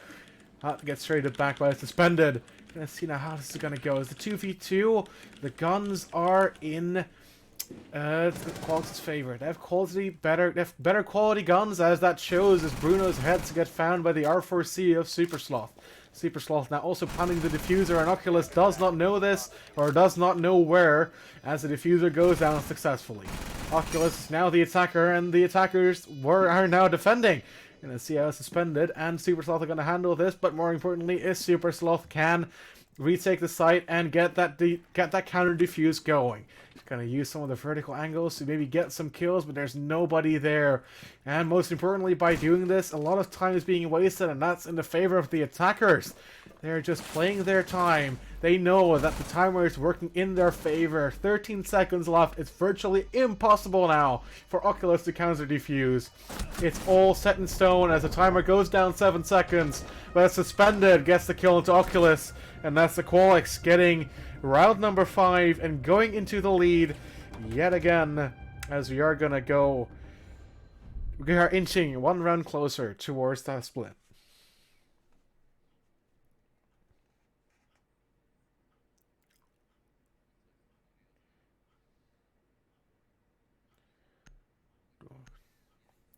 Well, absolutely interesting round there. Oculus stuck in a 1v2 situation. I honestly thought that he kind of panicked a bit. It did not seem that he had the collective ability to get any kills there. He ran upstairs, but it was to no avail, as the vertical angles did not lead to any kills. It's a good effort from Oculus, but I think what we can see from that is that Aquatic are getting their attacks down to a T, at least 3 of them. They certainly are. Behind. They're going to go back to Kitchen, which they have won. They have lost twice. The side that they probably are not very comfortable with. Well, at least mental-wise, it's not going to be one that they're really going to be fond of. Going to see if they can maybe turn that tide around and get a win on Kitchen to even it up for the halftime split. But it's going to be a tall effort for the side of TLR. I think it's certainly different now, like I was mentioning, than when you compare it to Villa. In this case, it is TLR on the back foot right now. Even in a map such as Cafe, sure, you know, statistically this isn't as defender inclined as a map such as Villa is. However, as a defender, you surely have a bit of the advantage, don't you? You know, when you're playing the map, destroying all the drones, and especially when you have players such as Hazard and Bruno, regardless and irrespective of which operators they're playing, they can get kills day in, day out. So I'd say that the fact that TLR is a bit behind right now, it's just one round. It's not anything major. However, this is their defense off. That is the bigger thing. That's the bigger picture we have to keep in mind. And Aqualix, well, they're just going to start pushing in, much like how they were doing into Villa. Quick with the map control, they realize no one's in bakery, they take control of that place, and now they're looking to advance forward now.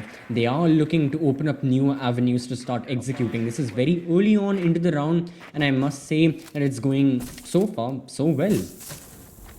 Now the breach in bakery is going open as Bruno needs to relocate just because of that, but Paniki finds one and is suspended, and that's that annoying Blackbeard off the board. No more face shields to deal with, at least not this defensive half.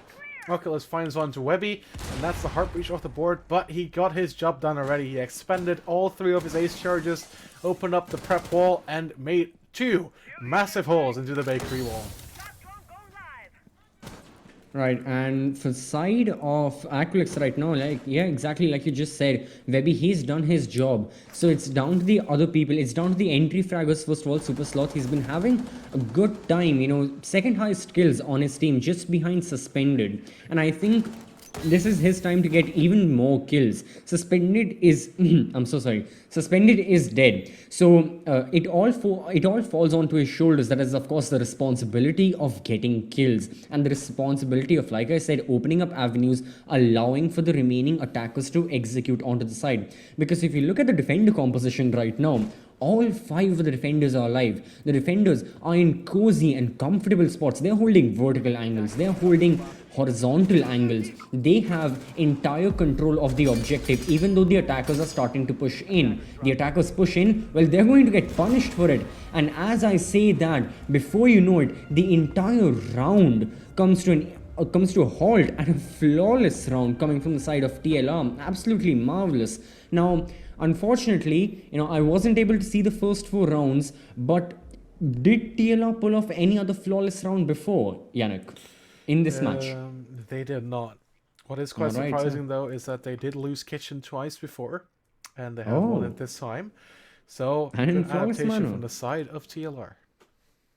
Yeah, and alright, so we've had a bit of a pause over here. I'm not sure why exactly that's there, but yeah, just before we head, we head forward and we start talking about what has been going on. Just as a quick reminder, apologies. Well, yes, I'm back. CCV is back. Apologies to, well, all of the viewers, all of the production staff as well. I know behind the scenes, I was having a bit of an issues. Once the cameras come back on, you'll really see how much of a mess I've made of my room. Just, you know, throwing things apart, troubleshooting and whatever. But apart from that, I was able to see the first map, but then after that, I, well, in literal manner, blacked out. So I genuinely have no idea what to expect from this point on. You know, we just witnessed a flawless round coming from the side of TLR, but like how you were mentioning earlier, they lost 2 rounds on kitchen and cooking.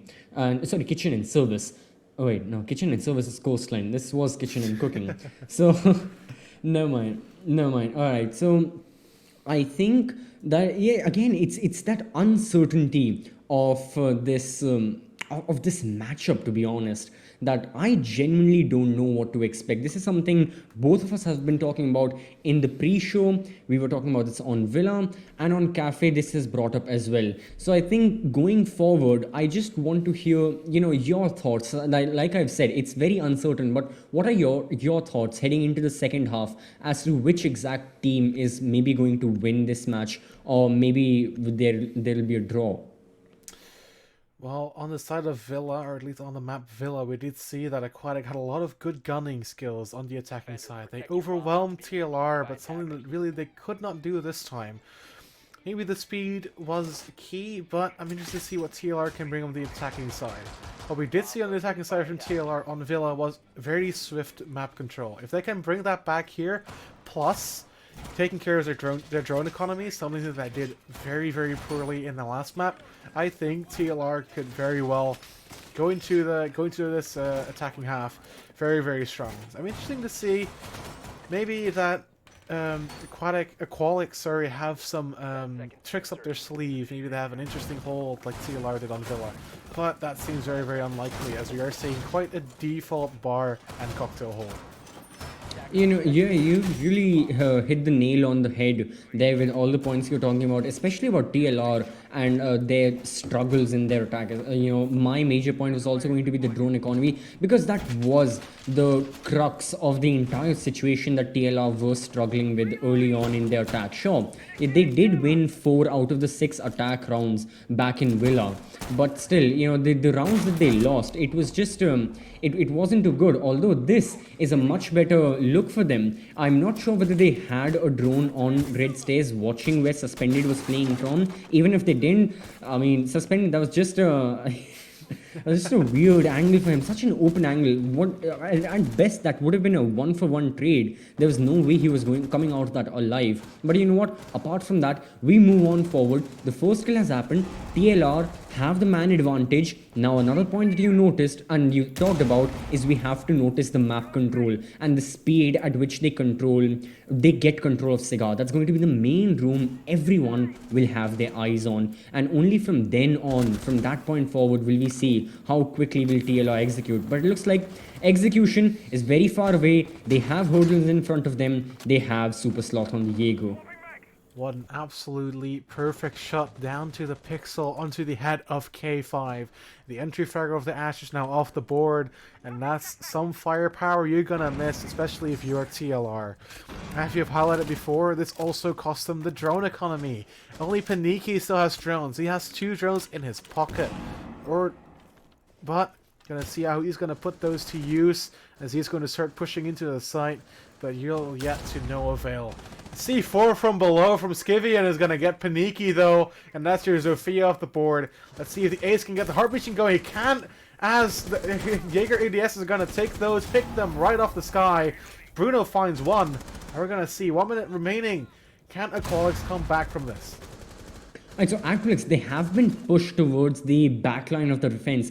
Early on, you know, you were seeing people such as Suspended, people such as Super Sloth on the front line of the defense, right there in the faces of the attackers. And those guys were like, okay, you know, we can take gunfights. We are confident in this. I don't care who you put up against me. I will win those gunfights. And to an extent, they did. But now that it falls down to the support players, now that it falls down to people like Rep and Webby, you know, they're playing a bit passively. It's still paying off for them.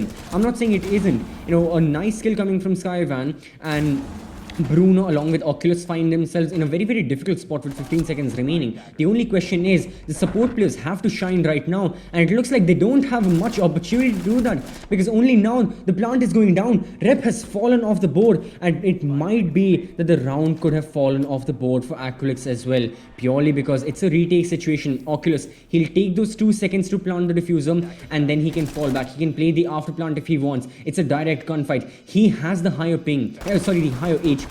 He has the advantage as well of knowing where the defenders would come from and knowing how to, well, counter them, and he did. So a round in the hands of Aqualix sadly falls out. As you mentioned, Aqualix looking very poised to take that round, but TLR flipped the switch and they got the kills they needed to flip this round around and put it back into their favor, winning their first attacking round. I think that we should highlight the drone economy yet again. It was only the 2 drones of PRGN that were, I think, in play.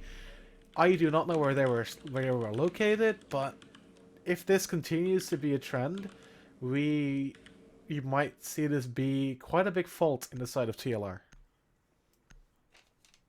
Yeah, it certainly will be.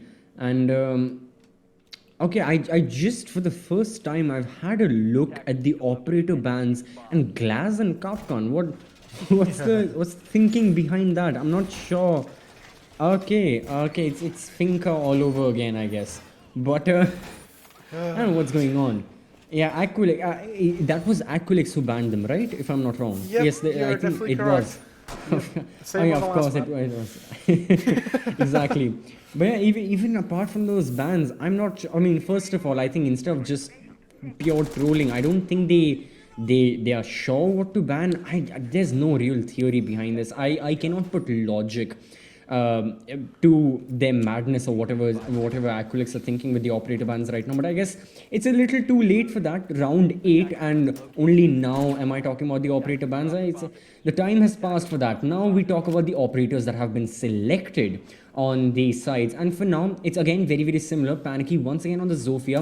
In this case, in this map, should I say, he hasn't been having a bad day. It's just been average. K5Z and Oculus have been turning up the heat, and so have Hazard and Bruno. Everyone is performing, I mean, should I say, to an equal extent and to an equal level, rather than someone like Panicky on Villa just entry fragging and getting kill after kill and just being the catalyst that TLR would have needed to secure the rounds. In this case, however, I was talking about K5Z. He had a high kill rate. In this case, he'll have high deaths as well. Skyvan once again with a very nice kill. This time he doesn't miss his shots, and this time he delivers. He certainly doesn't whiff.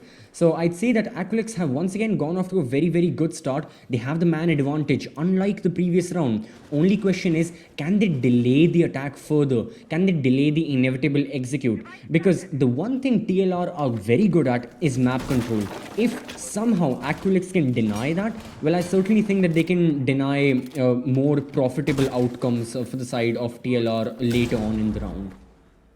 Oh, you talk about map control. That's exactly what TLR have. They have control of mining and trains, and also the dining side. They have control of basically everything above the site. You see a nade being tossed out on the floor, being deleted underneath it. As the grenade drops, it actually doesn't, and it doesn't do any damage to any defender either. But as you've highlighted, indeed, the map control from TLR being very strong as he wallbang suspended. Bruno, what are you doing? As Azard follows one up onto Skyvan, and it's all down to the 3 defenders of Aqualix stuck on site. A Super Sloth gonna seek some safe haven outside of the site. Interested to see how the attackers are going to capitalize on this. They're in a man advantage. They still have a lot of time in siege terms to have 55 seconds to work with. They certainly do. They have a lot of time on hands with the attackers. The man count is equalized like you've just mentioned. The only question is how exactly and where exactly will TLR execute from? Will they start pushing in, I don't know, maybe from long hallway towards kitchen and cooking, but from the looks of it, it's going to be a bakery execute. Oculus just pushing in. Could have caught Rep off guard. Rep wasn't really aware that the attackers are huddling and gathering outside of bakery and prep room, that the attackers can plan and execute at any moment, but the defenders have it all locked down. They know where the push is coming from, and they can surely deny it. 40 seconds remaining as Oculus with an amazing shot onto Webby, but Super Sloth trades it out immediately. It's coming down on the flank on the bakery. Rep kills the planter as Oculus is now last alive onto Super Sloth, but the time is running out. He has the diffuser, needs to plant, but decides to go for the kill.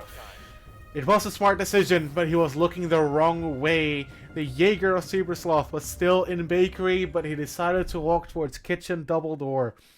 Sadly, for Oculus, it comes out to no avail, and we're back down to even scoreline of 4-4 in this matchup.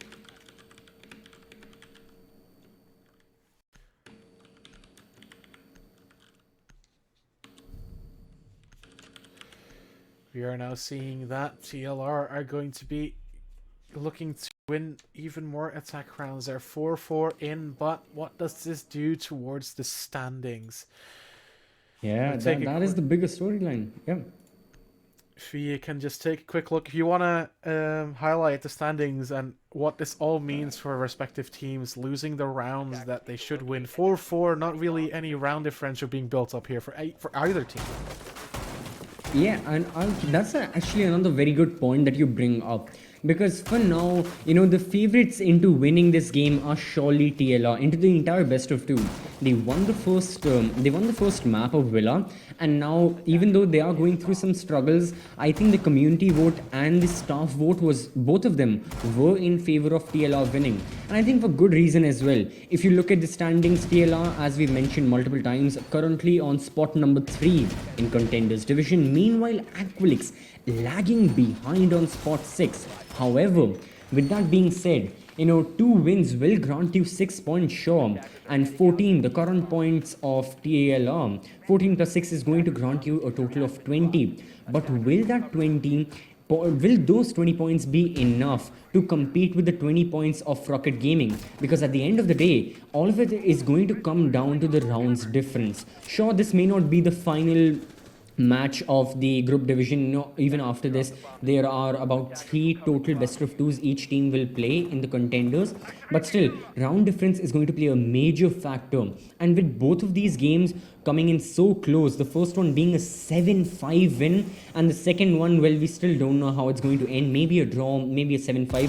You really cannot predict it. However, with these close calls, I'm not sure TLR, even if they manage to win this map, even if they manage to get 6 points, will they manage to get a total of enough rounds won to overtake Rocket Gaming? I still think Rocket Gaming might be in the lead when it comes to being in the contenders division, or should I say in the second position. If I look at Rocket's gaming score, a Frost Trap coming out, killing Downing 2. Paniki and Hazard both found in Frost Traps, getting finished up by Suspended. Well, at least Hazard is. But Paniki is still laying there calmly, just in pain. Feels that bear trap just sitting there. But the C4 coming out could be huge! It finds 2!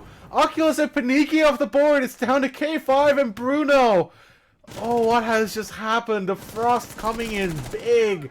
Together with a C4 with a Malusi. Malusi goes for the aggressive peaks, but to no avail just yet. Drops down the hatch. Not sure if that was intentional or not, but Skivian is down there, ready for a quick, cheeky flank. K5 is gonna tread into Piano, wary that his teammates there died of 2 Pogmats. Bruno finds onto Webby, tries to even out just a little bit, but the Frost behind the shield is gonna be master of K5, and K5 gets down, but Bruno is right behind it, ready to try and refrag, or at least revive the Ash. Suspended playing this absolutely smart, playing it smartly, standing behind it. Does he have the shotgun or the SMG out? The shotgun is out. That was a very smart decision there, but there will be to no importance as Super Sloth with the Jaeger swings around, kills Bruno. What did we just see? Was that 2 Frostmats coming in clutch? Wow. Okay. You know what? That was a big brain play. That was high IQ. That was 5 head. However you want to define it. That was actually a very nice play. I genuinely appreciated that. Because that was something I don't think anyone was noticing. And I think there was good reasoning behind that as well. You know, Aqualix were aware that all TLR did was just drop down from Red Hatch, open the cigar breach, and then, you know, just push into cigar, get map control and all that. TLR don't really focus a lot on droning, and even if they do, you have the Maestro Evil Eyes to get rid of it. I believe there were 2, maybe 3 drones heading from the Red Hatch all the way towards Cigar Shop and all that were destroyed by the Maestro Evil Eyes, and no one was rappelling on the window that is right beside that cigar breach. So there was a lot going on more than just the attackers falling into the frost mats. There was a very specific reason, I guess, that the attackers fell into it. There was lack of information. You know, Maestro was on that cam specifically. We saw Maestro on that cam just so he could deny information under that under the cigar breach. No one repels onto the window, like I said, and that is something Aqualix were probably aware of. That's why they placed the 2 frost mats there, because I don't think you actively choose Frost for, I don't know, her shotgun, maybe her shield, but then again you have people such as Smoke, people such as Goyo and all that to take care of that. I think Frost was there for that very specific purpose, and that paid its dividends. More than that, that was an investment, I don't know, maybe in Bitcoin 10 years ago. It just propelled further and further in value as time went on, and those 2 frost mats were really substantial of use to Aqualix. So we do see now Aqualix with no frost this time. We're going to a tertiary bomb site of reading. K5 kills suspended in yet a similar position as the first round on the... It's doing the same thing again, but it's not working again, as TLR definitely know how to counter it. Do they have drones? Do they just... No, we don't know, but it's getting countered every single time.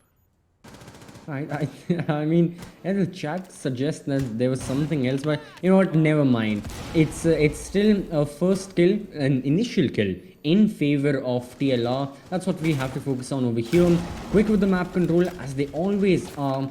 And now it's going to come down to, I mean, it's only a minute into the action phase and so much gunfight and so many gunfights have already taken place. First of all, more than that, it's already so early that we start to talk about the end game. That's how quick time flies with TLR and Aqualix. Whether it's the defenders, whether it's the attackers, they don't waste a lot of time. Whether it's the roamers, they fall back instantly. The attackers, they get map control. They start planning five moves ahead as soon as the action phase starts. That's something I really do like about both TLR and Aqualix, as sloppy as their time management may be with drones and all. Ooh, Hazard finds on the Skivian, and the heads get taken clean off. The ace doing some fragging, but Rep on the flank could be huge. He has 6 kills on his name, and he wants to extend that. Super Sloth finds on with the trigger discipline coming in from Rep. He might get 2. He needs to decide quickly. Does he want to kill the ace, or does he want to get another kill? He kills the ace, and he gets the second. Never mind, he doesn't, but the C4 from below does. And it's all up to Bruno now. He needs to find 3 people of Aqualix. And a very difficult task. A task that some would say is impossible. But if anybody can do it, I would suspect Bruno can do it. Well, we're going to see now how he's going to play this. He's taking a gunfight and he's losing some HP. He's getting shot through the wall. Everything is falling apart for him right now as all of his teammates are dead. He does have the diffuser in hand.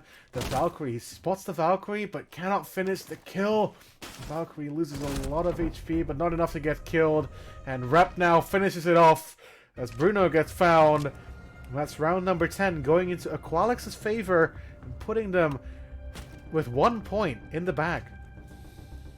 Oh yeah, at the very least, that's far better than how Villa went, and 1 round away from securing 2 more points. And I think Aqualix is slipping away with this. They've been winning the past 3 rounds, and the past 3 rounds have been on completely different objectives. Round 8 was on kitchen and cooking, then we saw bar cocktail, now we saw second floor reading and fireplace. Irrespective of which objective, which bomb site it is, Aqualix is just flying away with this match. In TLR, there seems to be very little they can do to stop this, and it begs the question that will TLR manage to secure a draw? Because like the major theme has been of this entire game, you can never predict what is gonna happen essentially in the next round, in the next second. You can see 5 C4 kills. You would have never seen those coming. Anything can happen with these teams. So I'm still... at this point, I think I can make a safe bet that Aqualix have probably secured a win. At the worst case, a draw is always there. For the side of TLR, I'm not sure what do they have in the bag to win 2 consecutive rounds on objectives that they have lost previously. So I think TLR, they're surely going to be disappointed with themselves with the result, and they'd want to improve for their next 3 games that they have in the contenders division, because they have a good position. They are in spot number 3 again, mind you. Top 4 teams qualify for the championship playoffs, so it's not like they are very desperate or anything. It's just that this is a result they surely wouldn't have wanted. The last resort, as you mentioned, in place number 3, they wanted to come closer to the team in spot number 2, Rocket Gaming, but it's not going to be it this game, as they are going to be dropping at least 2 points and maybe 3.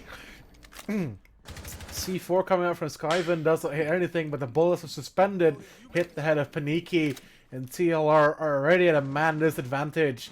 2 minutes and 20 seconds remain. How are TLR going to keep climbing on top of this man disadvantage to win these rounds and force a draw out? Well, we're going to find out in the next 2 minutes. One thing that's weird, going a bit off topic here and delving a bit into a war review style, but I'm really uncertain as to why Aqualix, after the first kill, after the first gunfight, irrespective if it goes in their favor or if they suffer the casualty, everyone just falls back to kitchen. This was something we noticed back in round 8 as well. As soon as the first kill happens, everyone falls back. Look at the Vigil is in the side. The Vigil of all people. He should be, as the term goes, playing the map, shooting the drones, wasting the time of the attackers, even more so with a team like TLR who are very quick on time. As much as you can waste their time, you can be profitable. But you know what? There are other ways to become profitable as well, especially by getting kills, and that's exactly what he's doing right now. Oculus and Hazard, the final 2 people remaining. Yes, they are the final 2 people remaining, yeah. Yeah, fighting until suspended. Well, he's dead, but Hazard is nearly at the end of his life too. He's gonna peek into prep as he sees his shield there. He's gonna be really, really scared to take any gunfights with that amount of HP. 1 minute remaining, and they need to find 4. Let's see how that's going to work for them, as Oculus is going to drone the site, see where the defenders are, spots the person behind the shield, and the person playing in coffee. Webby, all the defenders are playing this very, very smartly, turtling up in sight, but Rep gets found with a clean headshot, and the Jaeger is just sitting there behind the wall. 30 seconds remaining as the last smoke canister from Webby goes out. And we're going to see if Sky can get the kill onto the ace. Was that a flick? No, he... Hazard finding 2, but Sloth getting 2 as well. Oh, that was an amazing exchange of fire. Oh, they're lined up for Sloth. That's unlucky for the side of TLR, and Aqualix take the 3 points from this match and 3 rounds differential. Yeah. Result that I don't think, again, I've said this about 100 times, but you know what, I'll say it again. A result no one was expecting to see. It's a draw. Quite weird. And I think at this point, I don't think both of the teams will be, like I said, they won't be happy with this result. Whether you're looking at this from the perspective of TLR or whether from the perspective of Aqualix. Both of these teams could have performed better mechanically. First of all, a few whiffs we saw in Villa. We just witnessed one from suspended right here in the final round. For that, I recommend a dose of Kovacs Aim Trainer. Just come on. But strategical mistakes as well, especially from TLR. We've been talking about it over and over again, yet it needs to be talked about. The drone economy. Multiple examples were brought up from the both of us about how TLR were really struggling with their drone economy. There was one specific round on Villa where, yes, but by the 1 minute and 30-second mark in the action phase, which is half of the action phase, only half of the action phase gone, and 2 drones remain out of 10. 2 drones out of 10 drones remain. I mean, what is this drone economy? Is this 1930s Weimar Republic hyperinflation or something? How do you mess up the economy this bad? So you have to keep in mind from the side of TLR that they have aspects when it comes to strategy to deal with, to fix, and to really, really work on. They've got good mechanical skills. I am never denying that. I am in awe of their mechanical skills. They can get good kills as well. The previous round, the round we just witnessed of Hazard being on, 5, 7, 10 HP, and yet he managed to get 1, maybe 2 kills, a very nice headshot onto the smoke playing in sight as well. The fact that they can pull that off, but they cannot do proper flank droning, active droning, and droning in general, speaks that there is problems in their roster essentially. But you know what? It's a good result for both the teams. They can do better, and I think they know they can do better. So that's why I think on a more positive outlook, on a more optimistic outlook in the future, Aqualix and TLR will surely perform better. That indeed. Well, those are the 2 maps today. A very exhilarating villa and a very, actually pretty interesting cafe as well to boot. So, if you look into the scoreboard now, the Last Resort, or TLR, gets 3 points, moving them absolutely nowhere. They're still stuck on 3rd place, while Aqualix get 3 of their own, and that puts them slightly below Paragon. Still stuck at 6th place, but they're inching closer. Well, I think this is where we have to wrap it up for today. as we do have another set of games coming in for you. It's going to be Paragon. That's the team that is above Aqualix, to see if they can increase their lead on Aqualix. First is SNPEEK. That's going to be casted by Also another Whippet team. and GFAero.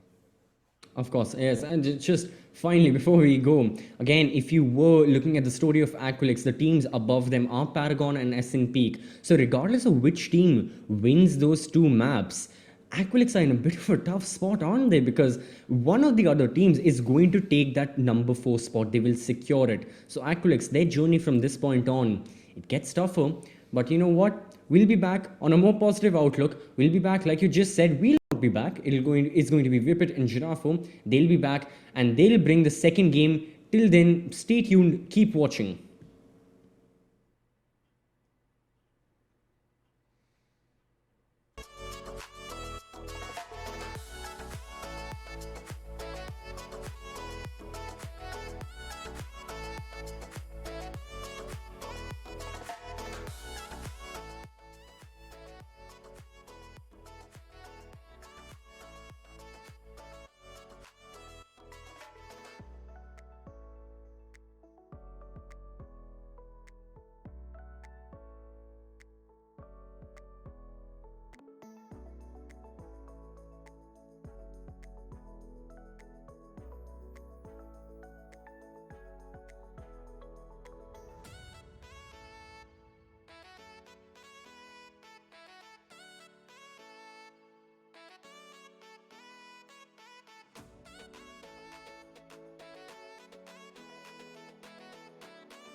Good evening, everybody, and welcome back to yet another ECS Playday. Today it's going to be your second matchup we're covering, and I'm joined with a new face for ECS. Giraffe, it's your first broadcast over here in your European region. I know. I'm across the pond. I'm so excited to be here. I'm an American. I feel so I feel so out of place. Oh, it's fine. At least you're going to have an interesting matchup to get your very first taste of some European action. And of course, it's our contenders division tonight, and it's going to be PRGN versus SNPEEK. Two teams very close to each other in the standings, and so it's going to be a very interesting matchup, battling for position. And remember, the closer they get to those promotion spots, they get themselves a chance to battle for a promotion in their major league. Tough competition at the top of contenders, but they're always going to be hoping they can climb that final rung of the ladder. Oh yeah, I totally agree with you. And with everything in this league being so highly competitive, I mean, you have to think the amount of pressure going on the shoulders of PRGN and SNPEEK, it must be just almost insurmountable to this. So going into map picks, though, I think there's going to be a lot to have to analyze here. So we got Coast coming up, and we got Cafe coming up. This is going to be really interesting. Do you want to talk about that a little bit? Well, one thing I really want to mention is that this is, again, another pick for SNPEEK where they've went to Coastline again. And it's a map that they really like to play. It kind of gives them an aggressive style of play that they like to play around. And a key player that I kind of want to really highlight is going to be Anchor ENQ. They are super aggressive, and a lot of the kills and a lot of the energy from SNPEEK comes from him as an individual. And a map like this, they can really benefit from that because as they're starting on the offense of their pick, they have that opportunity to be a little bit more aggressive and lean to that offense favoring on a map like Coastline.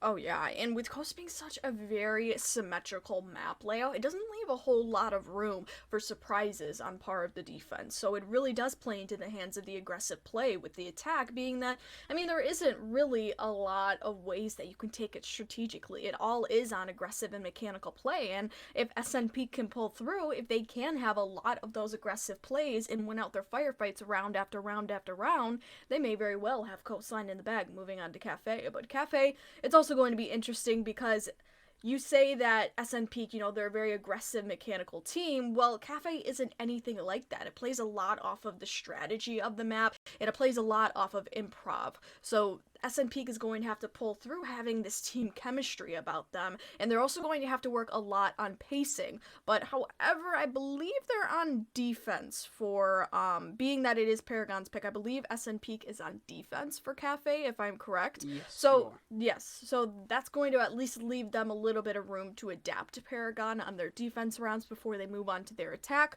But again, with Cafe being that map that, it requires a lot of strategy, a lot of coordination on your attacks, SNPEEK very well might struggle. But you look at PRGN, right, and they also have a little bit of an inconsistent showing. They've had a lot of roster changes in the past, and because of that, they're most likely going to be sticking to those default strategies. They're not going to be going too out of their comfort zone because, well, they simply want to win out these rounds. And having PRGN be on defense for Coastline, it could very well play into their hand because they might be shifting towards that aggressive play, not having those strategies in the bag. But being on Cafe, they may very well win out their attacking rounds as well because they could have those default strategies. And you know what? SNPEEK, they might not just be looking out for it. Certainly. So, and kind of one thing is Cafe, while it's still a pretty common map, in this, it's not necessarily the bread and butter maps we see. It's Club in Oregon that you see every single time, and so it could be a little bit of a kind of a dark horse to look at. Perhaps teams might not be as prepared as they've went to another map, but we do have our rosters, I believe, queued up to show it. So we get to see some of the action of some of the players we'll get to witness in this. And yes, here we go. So we're going to be having our roster list up there.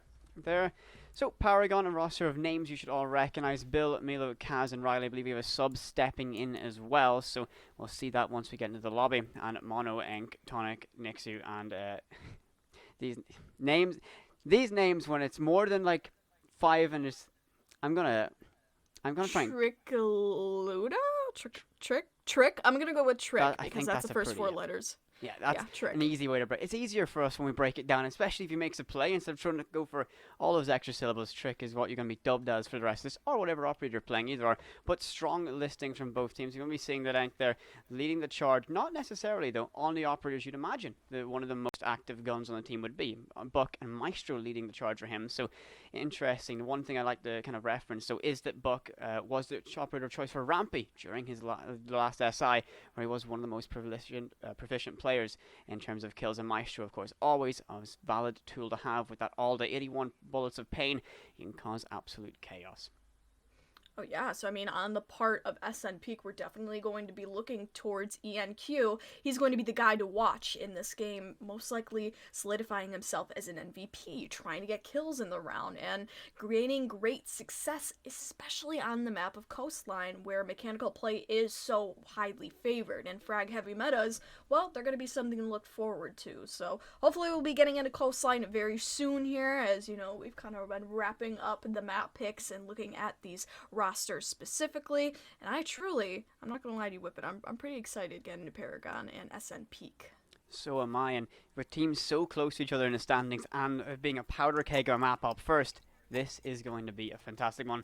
We're ready. I believe we have I think we have everyone in the lobby. We're just waiting for the R's to cascade through chat, and once we have them, we'll be able to hop straight into the action. Interesting, when we get up to that stage, when we're loading into the map, we'll get to see our community predictions, how everyone in Twitch chat, as well as the staff back here, have managed to get a pick on this. I can't even remember what I opted to pick for, and here we go. We're ready to hop straight into the action. There are our community predictions. 67% of you at home think that Paragon will be able to take the dub.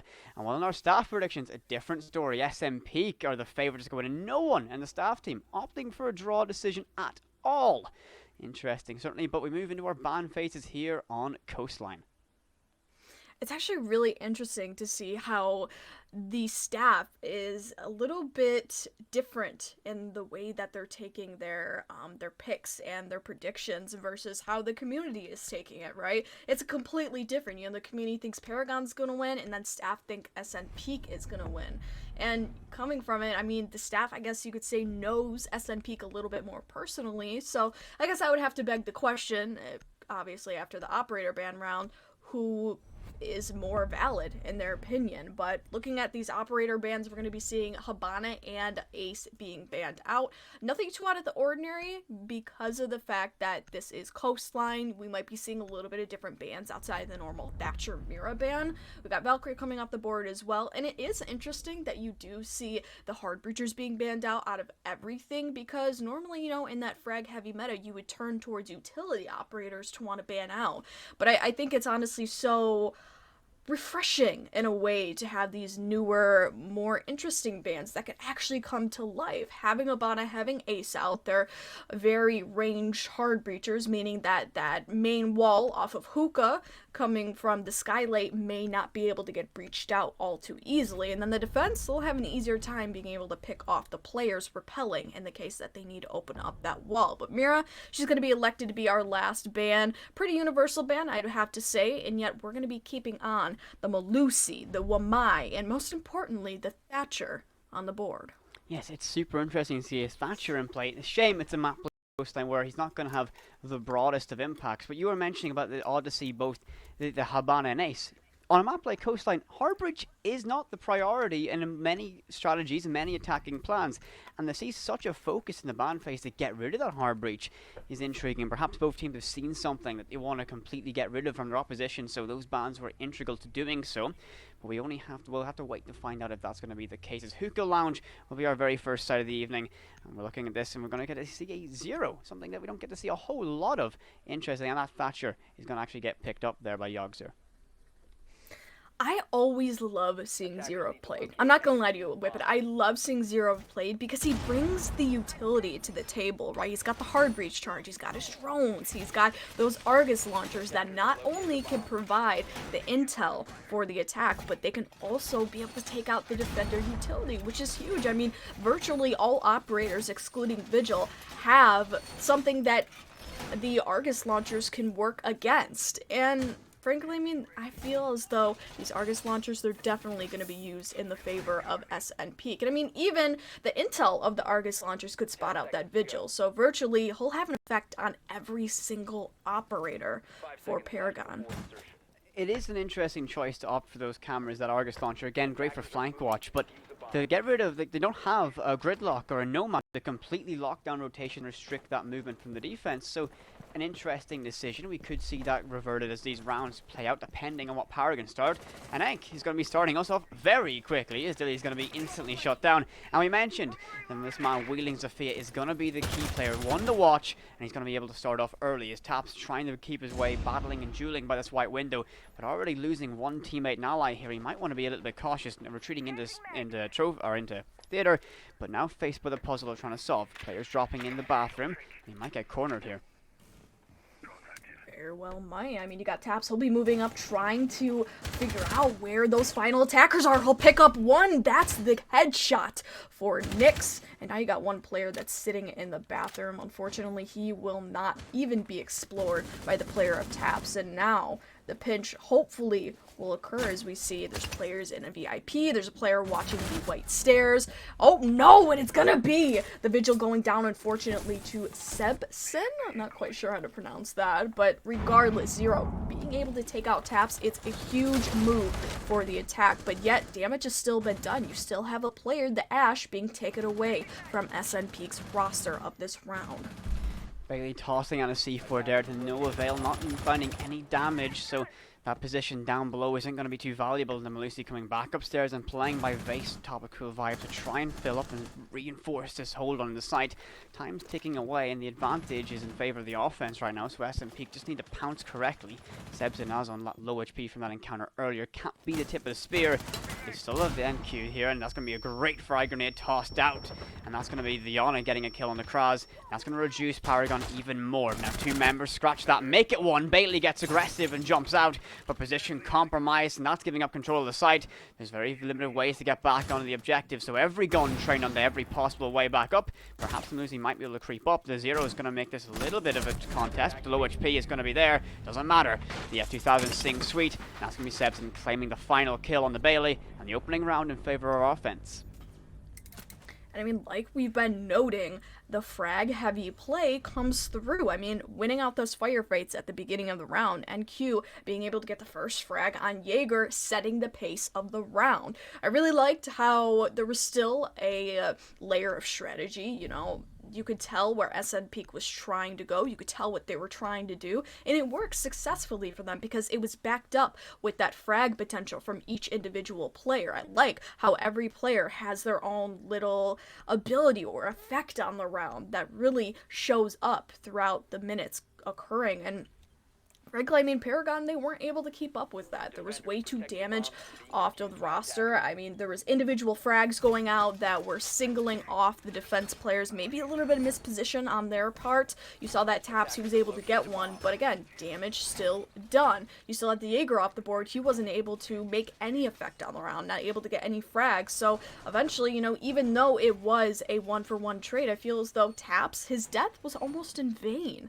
Because, you know, he wasn't able to get a 2-for-1 trade. He wasn't able to even out the man count for each squad. And that puts you at a grave disadvantage when you don't have that player, especially with the 416 carbine being able to have any effect on the round.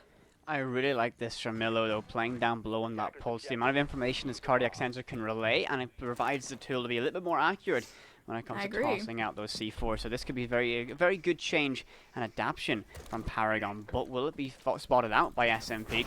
Bailey playing very aggressively here by the Aqua window or Aqua balcony, but opting to not try for it a second time as it repels up towards DJ booth begin. The information game starts to play out, and here's going to be Milo relaying so much information. Spots to one player out in that repel, but there are multiple out there. He just can't quite detect them as of right now, and he's going to spot the second circle. So he's going to relay this all to his team. They know the front line is going to be forming up out by DJ and VIP, and they can allocate resources appropriately, and the C4s down below as Kaz is going to come downstairs. That's going to be 2 C4s available to toss up with the floorboards, as well as the Jaeger of Dilly maybe rotating across. Now he's still downstairs, but again, 2 C4s, that's an active threat inside of VIP.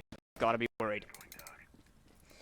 I mean, definitely you gotta be worried, because then it's going to shut out the entirety of the attack strategy going into VIP. I mean, Milo, he could have the hugest effect on this round, given that you have one player that goes in and he simply gets C4'd out. And interestingly enough, it's going to be the player that has the diffuser out of all things. It's going to be the player on 0, the player that has the ability to gain active attacker intel as to where the defenders very well might be. So you really have to keep that in mind. If this impact frag may go out for the defense, it could be great, but no, Milo, he's going to be rotating all the way out of kitchen. As you see, the attackers, they have caught on to his plan. Unfortunately, he has a very, very low health, and using the UMP, it's not going to be all to his favor.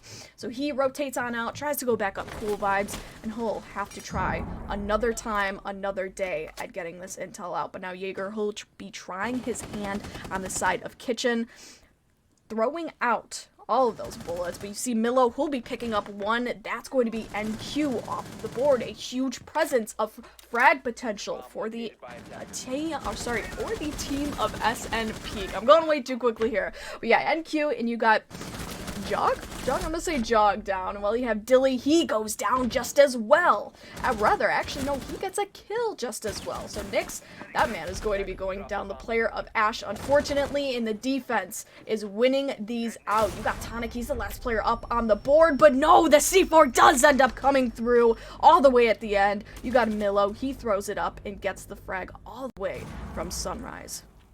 A much better roam presence brought up by PRGN there. They were able to waste time and cause a headache. Just the presence of these people downstairs slowed down the onslaught that SNPEEK could provide. And once the time starts draining away, you have to make more desperate moves, more direct moves towards the objective. And they fell short just trying to make that push. A great round from PRGN, tying us up 1 round apiece, moving into our third now. And finally, going to get a change of scenery. Kitchen service will be our next site of choice. And the operator lineups haven't changed a great deal. Milo once again on that pulse, who can relay so much information, but actually only flashing it 6 picks away to a cap kind of ledge right now, and yes, sticks it out. That's an interesting one. I'm intrigued where these entry denial devices are actually going to go, and will we see them have a significant impact? I have to question that too. I definitely do have to question that too. Entry denial devices are always going to be one or two things. It's always going to be a hit or a miss, because if they're placed correctly, and the attack obviously doesn't foresee them being in a good placement, then it's going to cause a mass amount of damage. But normally after the first time one is hit, the attack, they're going to be looking out for them. So you would usually at least have, like an IQ, for example. On NQ, he would be looking out for those entry denial devices after at least one player, or even with the use of a drone, would spot out the fact that there is an entry denial device on windows and doorways. So afterwards, you know, it's a one and done type of thing. That's why Captain usually doesn't get picked all too often, because normally his utility is only able to grab one person's health. It's only able to do so much damage before the attack figures out that they actually are on windows and doorways. But I also like the Melusi presence. That's a lot of area denial going out for the defense, and especially in a close quarters area like kitchen and service, that could be used to their advantage. And if the attack does decide to go service and tries to make an execute there, those Melusis could very well come into play, trying to keep out the attackers and slowing them down at the very least. But intel's going to be coming out for the attack. You saw that Jaeger, he was trying to rotate up the white stairs, and now the attack knows of his presence. And most likely they're going to be knowing of the Vigil's presence as well in the coming seconds. So if Jaeger and Vigil are not able to support their frags, oh no, as I speak of this, Sebson, he'll try to get a defuse down, but unfortunately it won't come to fruition. You have the MP5 going off, and oh my word, a flurry of kills already off on the board. Tonic once again is the last player up, and oh no, he gets killed by taps out of all people. So Vigil able to collect the last and final frag of the round before the defense eventually wins it out. Very interesting to see a very quick plant attempt there by Sebson. He was so close, I believe a second and a half, maybe less away from actually getting it down.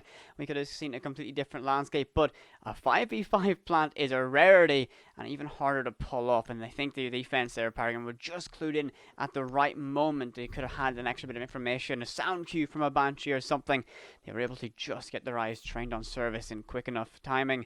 They shut down that plant, but a good kind of oh no, they saw a potential opening and they decided to be kind of opportunistic and take it. So you got to give credit where it's due. It didn't quite work out. The Bucks going to get 6 picked away to the Sledge.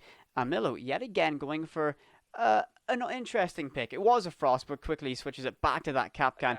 The EDs are back in play, and we talked a lot about them in the prep phase of our previous round, but they can still have a massive impact if you're just not expecting it, and that's what they're playing on right now. Because that round was so quick, so ended so early, SNPEEK may not have spotted out exactly how these EDs are played, so they might have another opportunity to strike. But going down now to double bar, a site that's very strong, very difficult to break down, and that Malusi smoke combination is going to make things that smoke and Wamai combination is going to make things very difficult, because I imagine the shield's going to be placed by the default plant, and the smoke is just going to sit here, or the Wamai is going to sit there and just fortify that position up with the shield and make Sunrise a fortress very difficult to break down without vertical pressure, and that's going to be where a lot of the hotspots are going to come in, either office or upstairs to get control of Hookah.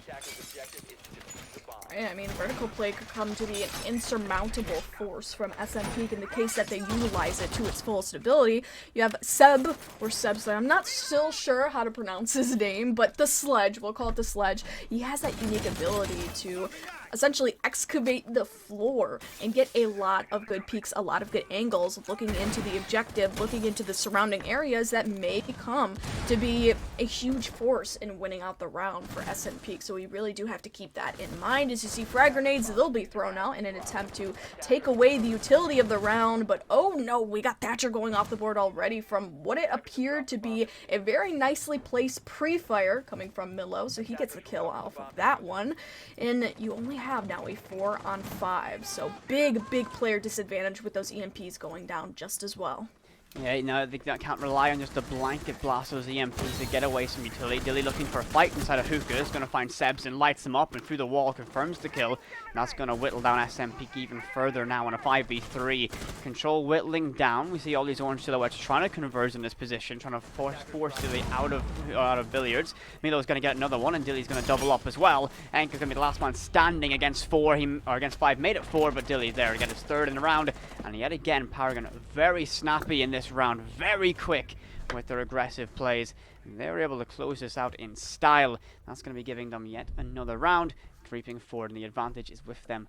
They are looking very strong here, 3-1 our scoreline, and finally returning back upstairs to Hookah. Can PRGN keep this momentum rolling? They struggled here in their very first round, but can they right the wrongs? I mean, they may very well be able to right the wrongs. I feel as though with Hookah and billiards, there simply is a lot of ways for the attack to chip away at the defense. And frankly, there's a lot of entry points for the attack to get in. You have the main double window. You even have the window from Hookah. You have the main doorway of Hookah. You have Aqua. You simply have a whole lot of areas effectively surrounding the objective that the attack may utilize to boa constrictor the objective and pincer the remaining players left on the defense. So it frankly can make a very easy round for the attack if they find themselves in that very advantageous position. But in the case that PRGN are able to clap back, they're able to get the kills that they need to individualize SNPEEK for what they've been able to do, especially last round. You saw the plays from Dilly.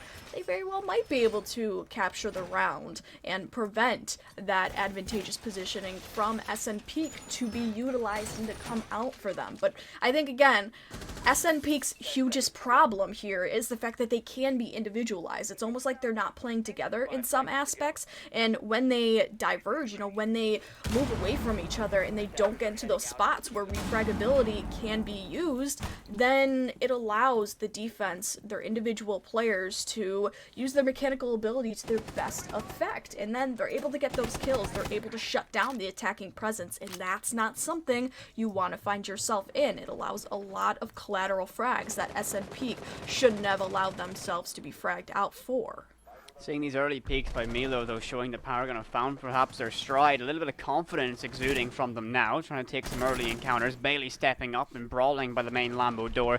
Milo hears the call of war and tries to recover over as Taps takes a little bit of damage himself, but escapes away, but going to be sprayed through the wall by IQ on that rappel, and IQ finds the opening frag yet again, his second opening kill so far.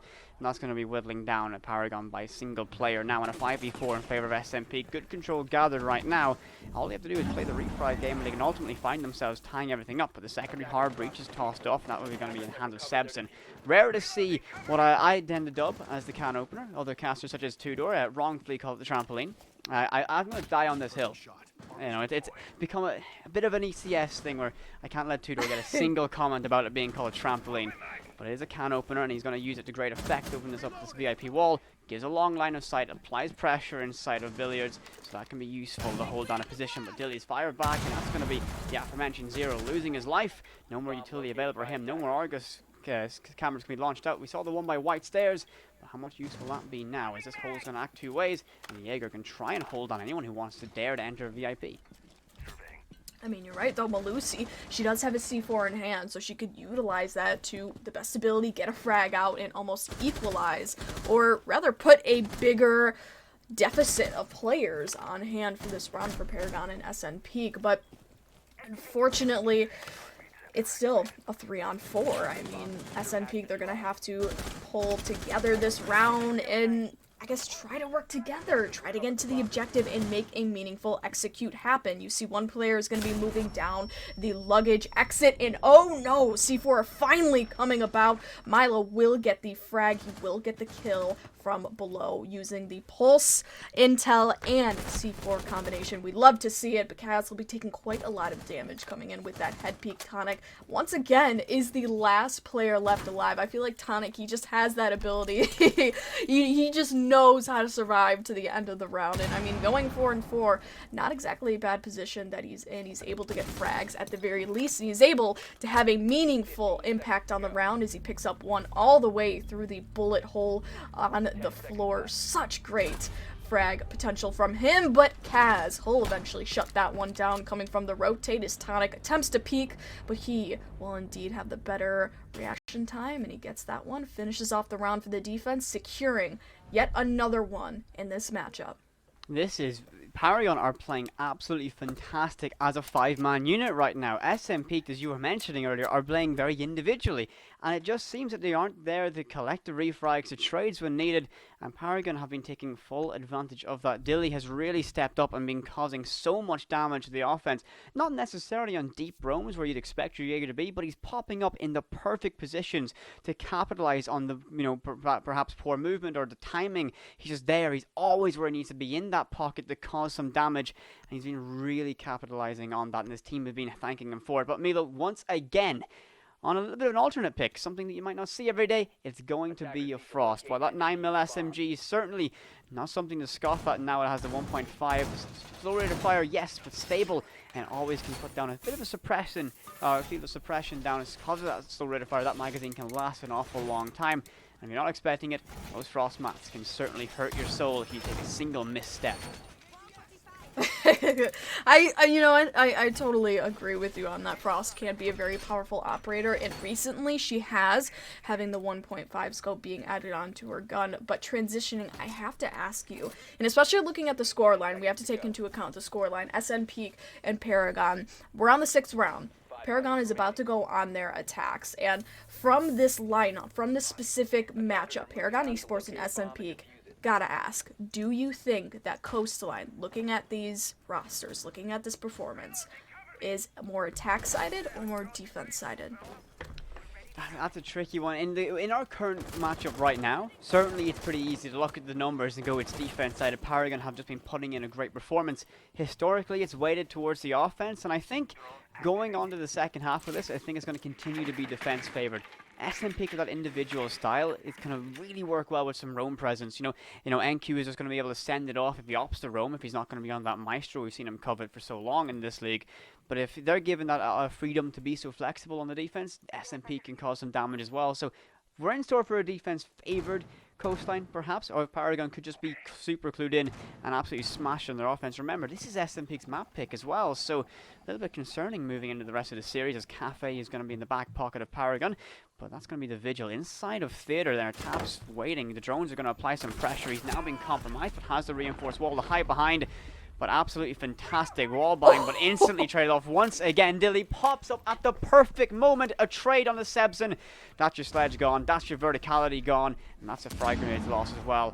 And pretty fair trade to lose your vigil for it, but Yogsir gets Milo, and that's going to be your frost now removed. The mats are still deployed, so they can still be a hazardous trip, but there's going to be vertical presence being applied now, as Ent's going to be able to find yet another kill, or at least some damage done, as Bailey is going to fall. SMP looks set up in a great position right now, but two members of PRGN can certainly hold on if they coordinate well, and that's going to be Kaz finding one back for the good.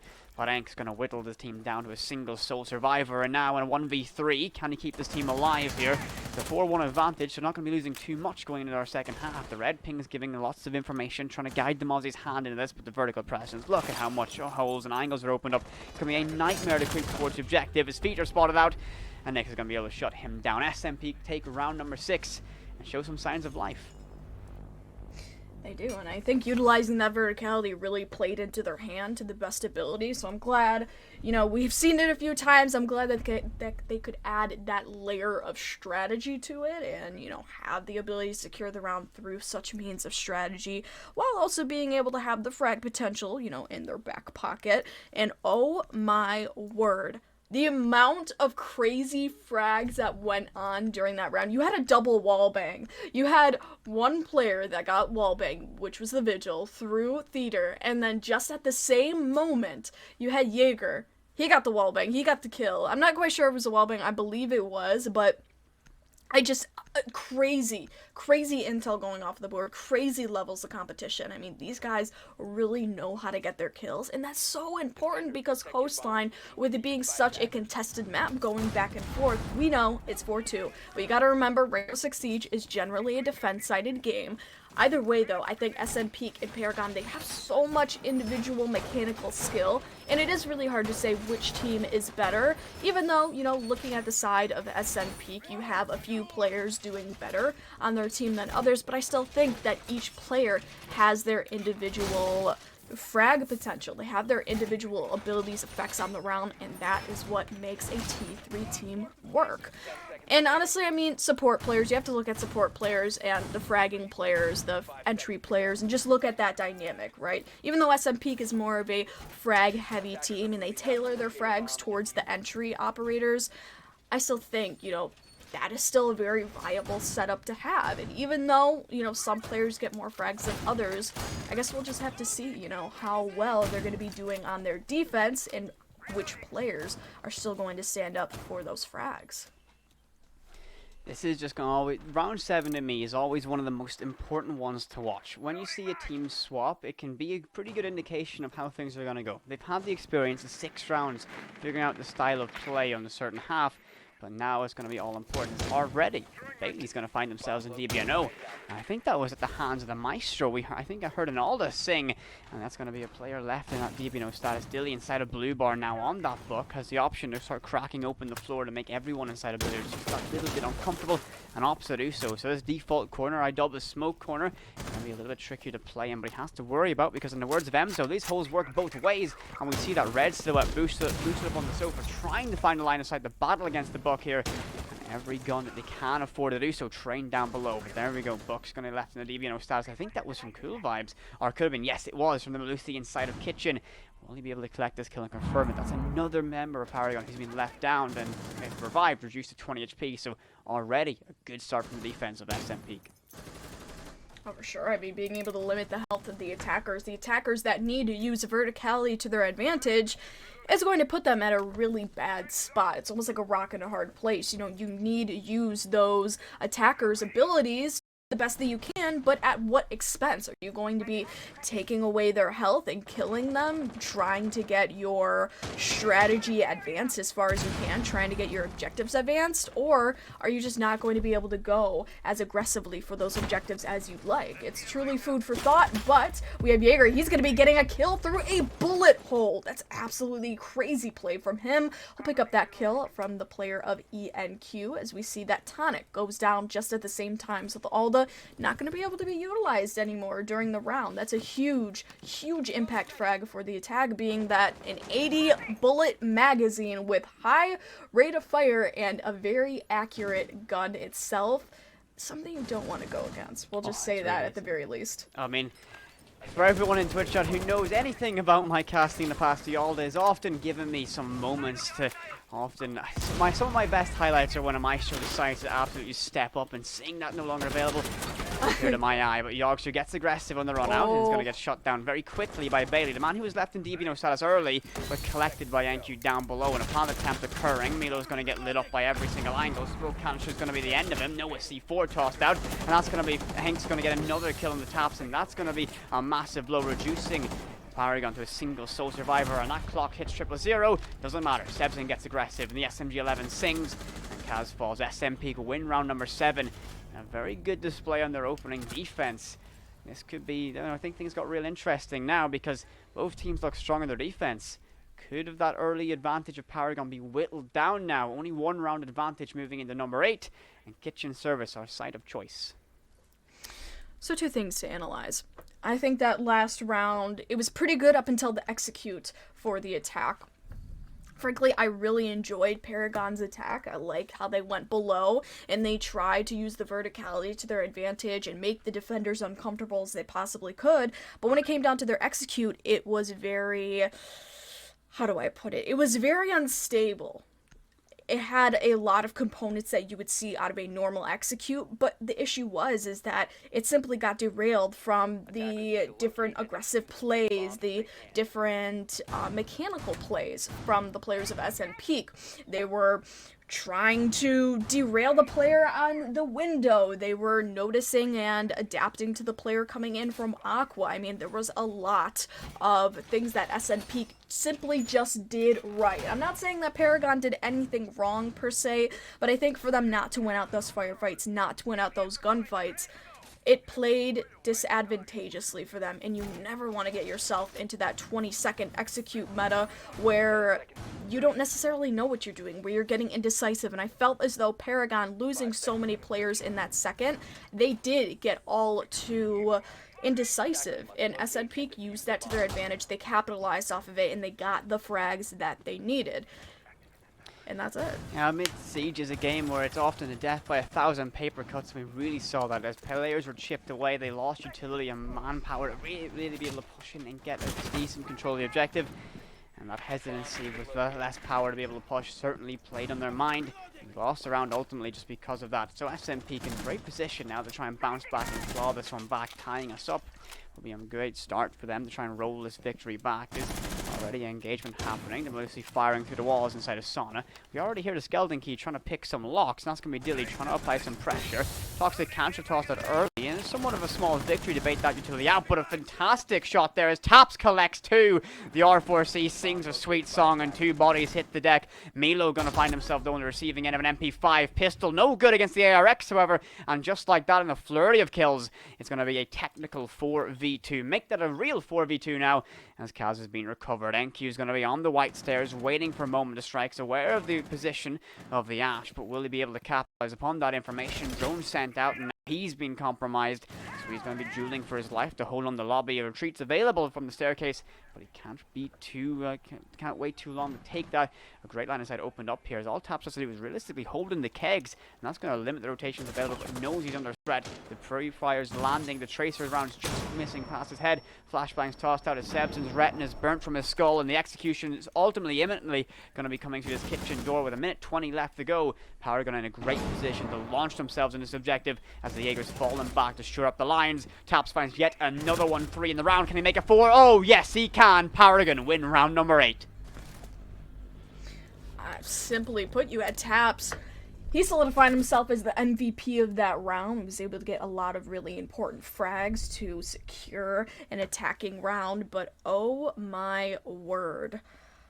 A lot of bodies dropped that shouldn't have, honestly, for the side of SNPEEK. I felt that the remaining players needed to show up. The 2 remaining players of, I believe, was the Jaeger in the smoke. Correct me if I'm wrong, but regardless, I felt as though those players, they needed to get the frags in order to win the round. I mean, it's just the simplest way to go about it, and with the attackers closing in on them, it was a very uncomfortable setting, and they just couldn't stay up. They couldn't stay alive. You had Taps coming in for the biggest power play position in that round. He was able to go through main lobby, get the frags that he needed, shut down the round before the defenders even noticed that that was in play. And he was able just to capture it. There's no different way to really speak about that. It was just amazing fragging ability for him, great positioning, and something that, you know, a lot of pro players, a lot of T3 competitive players at the very least, would strive to want to attain. But now we're going to be moving on once again back to kitchen and service for SNPEEK to try their hand at it. And I think, hey, I mean, second time's the charm for them. They're going to try to adapt to what Paragon Esports originally gave them, which was a very interesting play, at the very least. Yeah, the last offense from Paragon was really dedicated to just a very lateral push. They came in from Sunrise, they got control of security and lobby, and they used that as their staging ground. They didn't commit much pressure to upstairs, they didn't really rely on that verticality, and I think this adaptation from the setup here is already indicating SNPEEK are aware and reading into this. The pressure inside of office means they're going to meet this entryway head on, and this could cause some problem that's not anticipated. Bailey's already got a drone and some information, so I think he has a bit of a heads up, and right now the push has changed. I believe this is going to be a vertical oriented push from Paragon, and to mix things up like this is a good decision because SNPEEK have stretched themselves a little bit thin by committing players to office, and this can make the upstairs take a little bit easier, but they have to do so quickly. Not saying there's no resistance up here, however. I believe we have one player over towards theater, so they still have to watch out for that, but they can take it with a little bit more ease as this thin spread of SNPEEK allows them to do so. Yeah, I mean, you see Mozzie, he tries to rotate all the way up White Stairs, doesn't really capitalize off of anything meaningful, but you got Taps, he's taking a little bit of damage from what I believe was the C4 coming from Mozzie. Unfortunately, it doesn't really do anything but a tickle to him, and the player of Mozzie now sitting in security, waiting for somebody to fatefully rotate down White Stairs. I mean, eventually they will have to do it in order to get into the objective. Either that or rotate down the hatch to get in the main lobby, and yet still Mozzie, he'll be there waiting. But you have Sebson with the Mossberg coming through from below, able to get the kill on Dilly. Absolutely huge impact frag that shuts down a lot of the verticality play for the attack. And now they're only going to be able to utilize Sledge, Zofia, and Ash, which still are pretty powerful vertical operators, but yet the buck going down is not going to be the best play for them. You have Mozzie, he'll be coming through with the P10 once again, finding the headshot off on the Sledge, thus once again limiting down the potential vertical play for the attack. The vertical play, while limited now, a new creation of angles, lots of it's already been opened up, but the rotation here inside of Kegs gives an option of escape. Taps just wanders in the line of sight of the Alda, and he's going to be feeling the pain after that one. He's not going to last too long in the eyes of the Buzzsaw, shut down, and now Paragon reduced to only 2 in a 2v5. This is asking a lot for recovery, especially considering the limited time to work with, only 40 seconds. They're going to have to make it snappy and quick.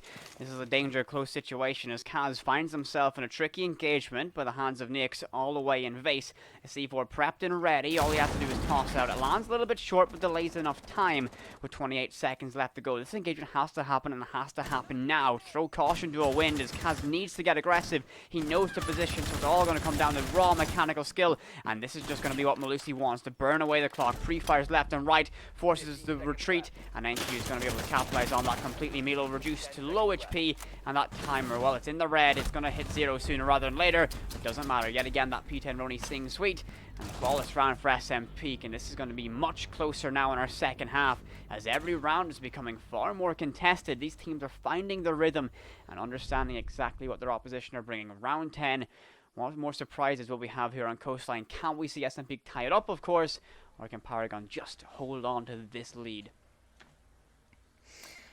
We go back to Hookah Billiards, where it was a pretty dominant performance from the side of SNPEEK. So hopefully, like you were talking about, there will be able to be an equalizer in scoreline. We'll be seeing a 5-5 scoreline being pulled out.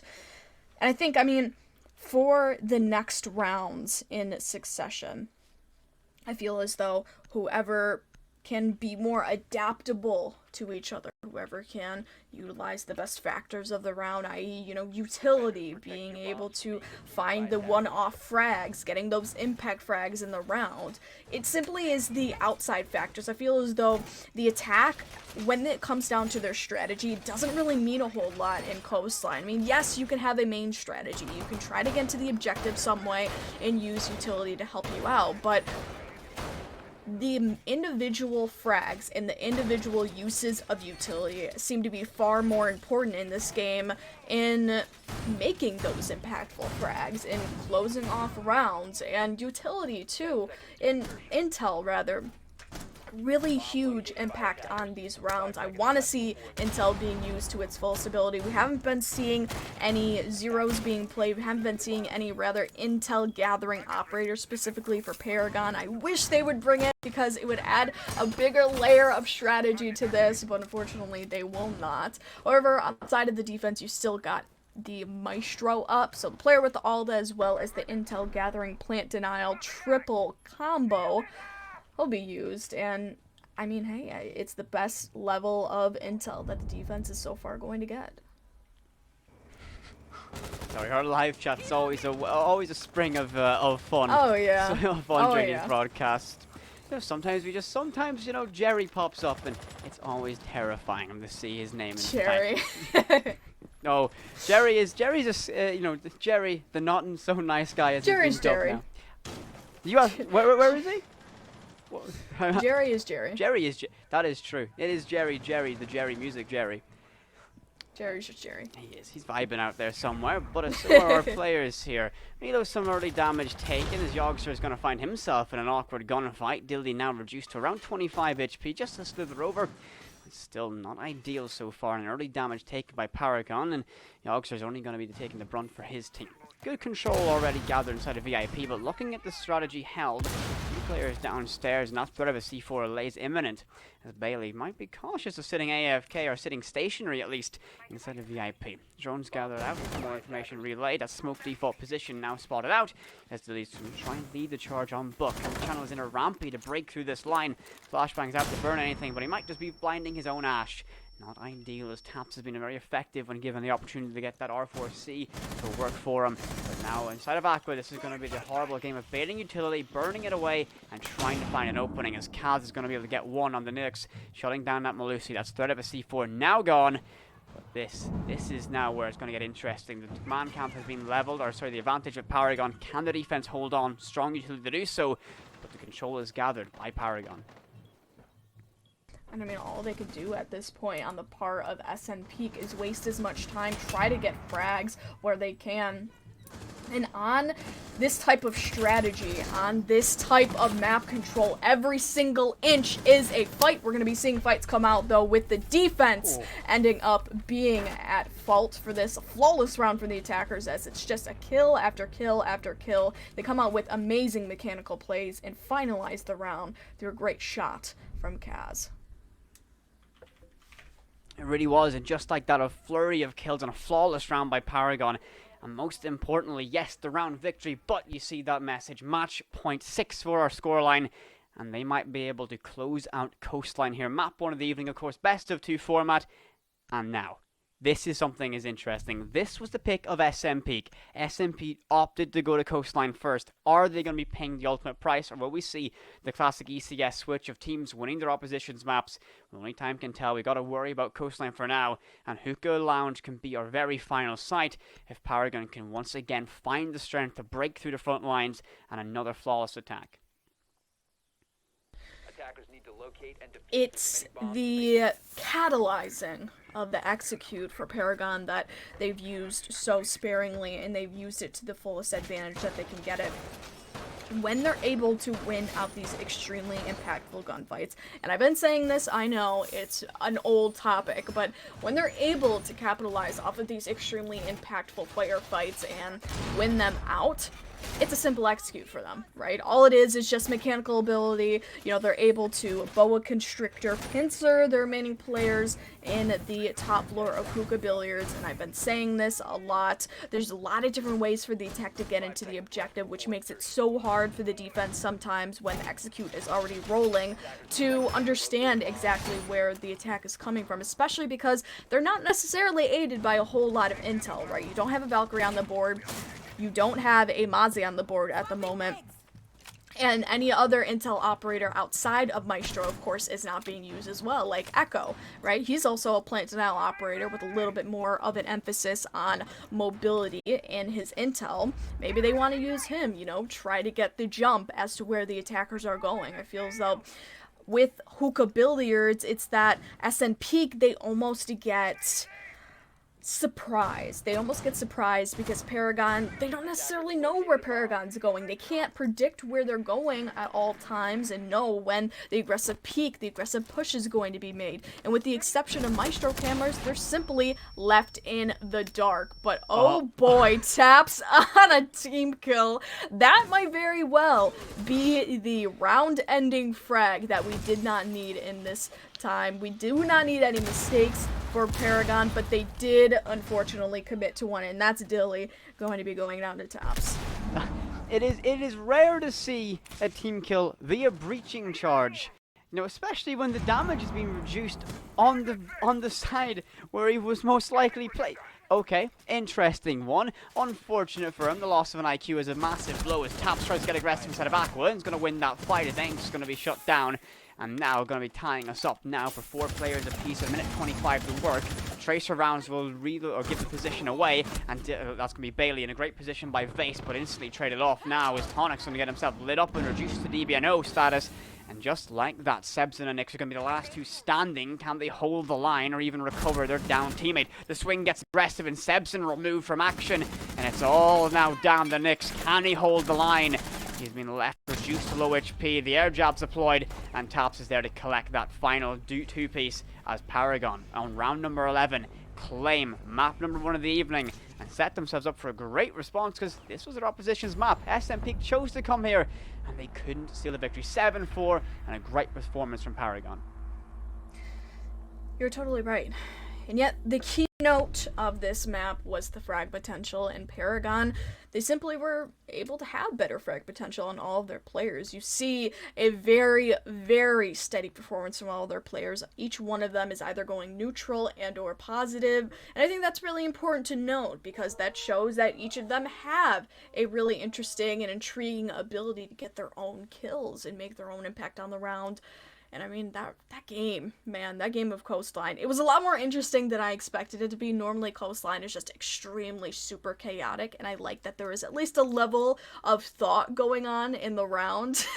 You know, much better and much more complex than we normally see from Coastline, so it's a bit of a fresh breath of air. Oh, anytime I don't have to cast Oregon, it's going to be a fantastic game.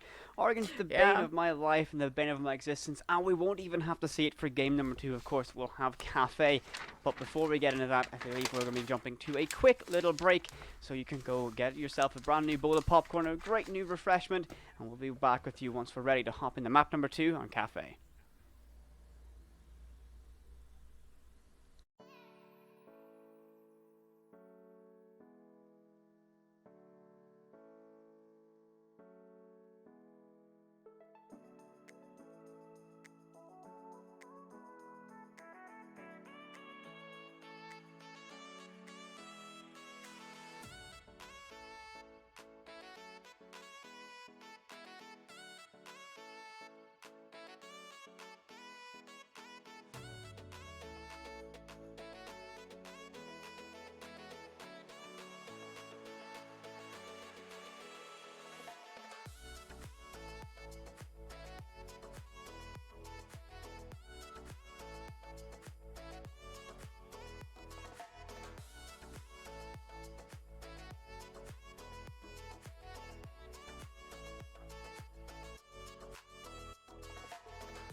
Hello everybody and welcome back here for our second and final map of the evening.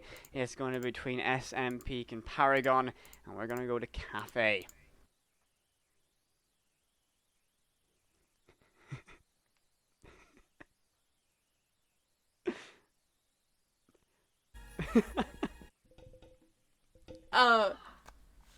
Alright, let's go on.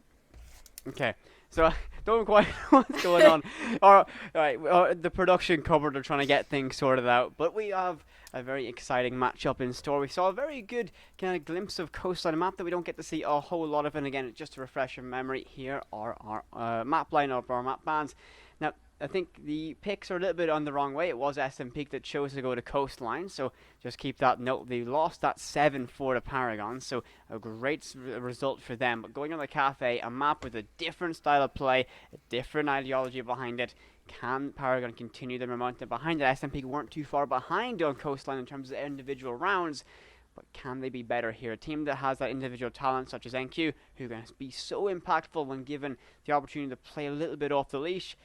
Cafe can be a little bit restrictive for those types of players, but we still have a long way to go to see if that's going to be the tail of the tape at all. And here we go, jumping straight back in the action. And once again, our community predictions, and will our staff be correct on this map at least? Staff picks, of course, 54 of us decided that we're going to back SNPEEK to win, and well, so far they're proving us wrong. Well, moving right in to the operator bans, we're going to be seeing Ace and Thatcher taken off the board. A little bit more orthodox bans, as we see Thatcher this time actually gets taken off, and Ace, being a very powerful ranged hard breacher with the AK-12, gets taken off as well. Nothing too uncommon here. We're going to be seeing Mira being our next victim of operator bans. And frankly, I like Ace being banned out versus Hibana because I feel his scope of utility usage really goes above and beyond what Hibana can do. We know Hibana is mostly a hatch player, and there are a few really useful hatches on Cafe. I will give it to people, who do want to ban out Hibana, but I still think that Ace, he provides so much more. He provides the ability to take out hatches. He provides the ability to take out regular walls, which is extremely useful coming down to kitchen. So you can definitely tell on the side of that Ace ban what needs to be done and what is going to want to be done from the side of the attack. But now Wamai, looking at the last operator ban, he gets taken out, and again, nothing too uncommon. It just seems as though instead of opting for Malusi, we just see Wamai being taken out. Again, he's a very powerful operator, and taking down one half of the Jaeger and Wamai combo seems to be the move for the defense. Certainly does. Cafe, a very different style of map, of course, and I'm really looking at this going, what will SNPEEK be able to do? Starting on the defense, they have the option to kind of let some players off the leash a little bit and play with a level of freedom.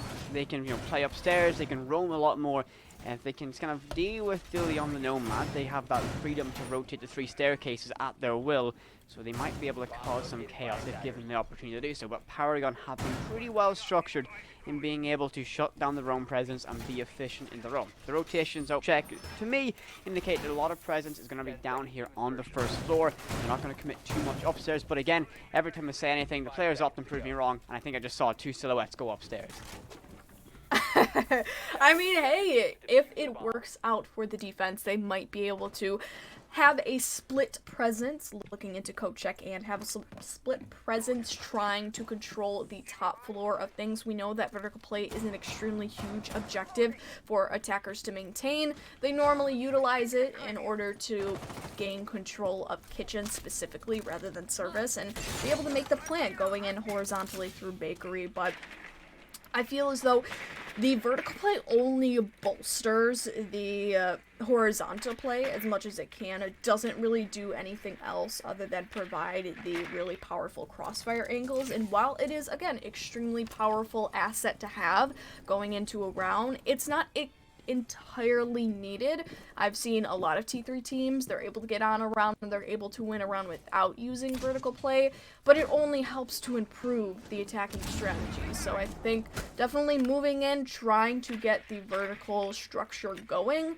will indeed help to prove or help to maintain a good presence for Paragon in the rest of this round. We see Bailey, he's moving towards, inching closely, slowly but surely towards the floor, and I feel as though we know what's going to happen in the coming moments here. It's going to be Sledge. He'll be renovating the floor from above, as we already see Sebsen Holt take out Bailey. That effectively counters the entirety of the vertical play from the attack. They only have Zofia and Ash to fall back on. Ash, no more. We see, fortunately, MP5 will take its play, will indeed down the Ash and out her. She'll be dead. Now Milo, he's also taking a whole lot of damage from the defense. This is not a great position to find yourselves sitting in the shoes of Paragon. 2v5 now in the opening round with only a minute left to work with. And very limited utility to play around with. They're going to be finding themselves cornered, but Milo's going to battle through that low HP and get a kill of his own. And the headshot lands and the Jaeger falls as Jogster's next step up to plate. Will he be able to find the long range position, or will he just hold and wait for the perfect opportunity for a single player to stumble into his line of sight? Sebsen playing around this rotate near Kochek as well. The SMG-11 can sing a great song if given the chance to do so. And that AUG as well, a deadly weapon to give them the opportunity to strike. And they're going to have to cross past his line of sight if they don't want to go towards Kochek. And it's going to be a very tentative moment here for Paragon. They know they're going to be up against it. Their position's compromised, the shots whizzing past. With such little time to work with, utility in the hands of Sebsen's only growing stronger. The first of 3 counters tossed out, and this is only going to choke out this offense even further, reduce their capable movements down. And as that cloud begins to dissipate, they've only going to be left 15 seconds to work with. The timer strikes red, and now the true moment of desperation. A dive bomb around the inside of the objective required.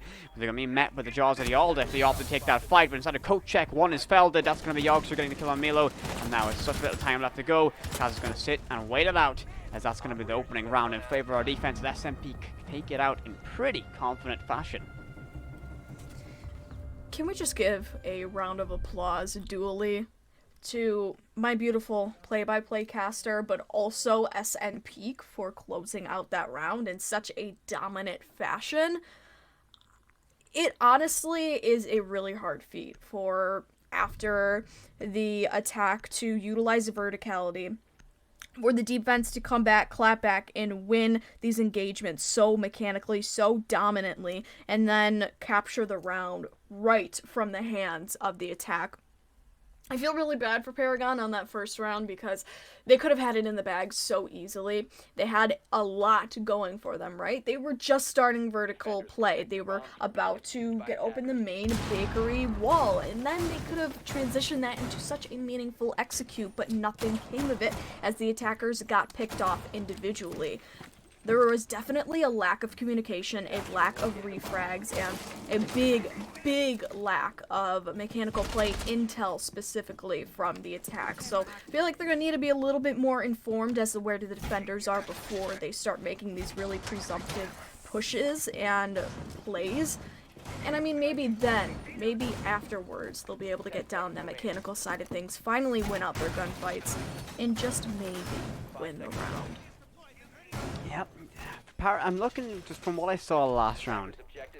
Paragon, they kind of fell into the traps that SNPEEK has set up. The entire strategy kind of baited them into those gunfights, which are unfavorable. And you've just got to look at that and be concerned if Paragon are going to stumble into the same threats again. And all 5 blue silhouettes approaching via the west side of the building. The pilgrimage to the roof of Cafe shall begin.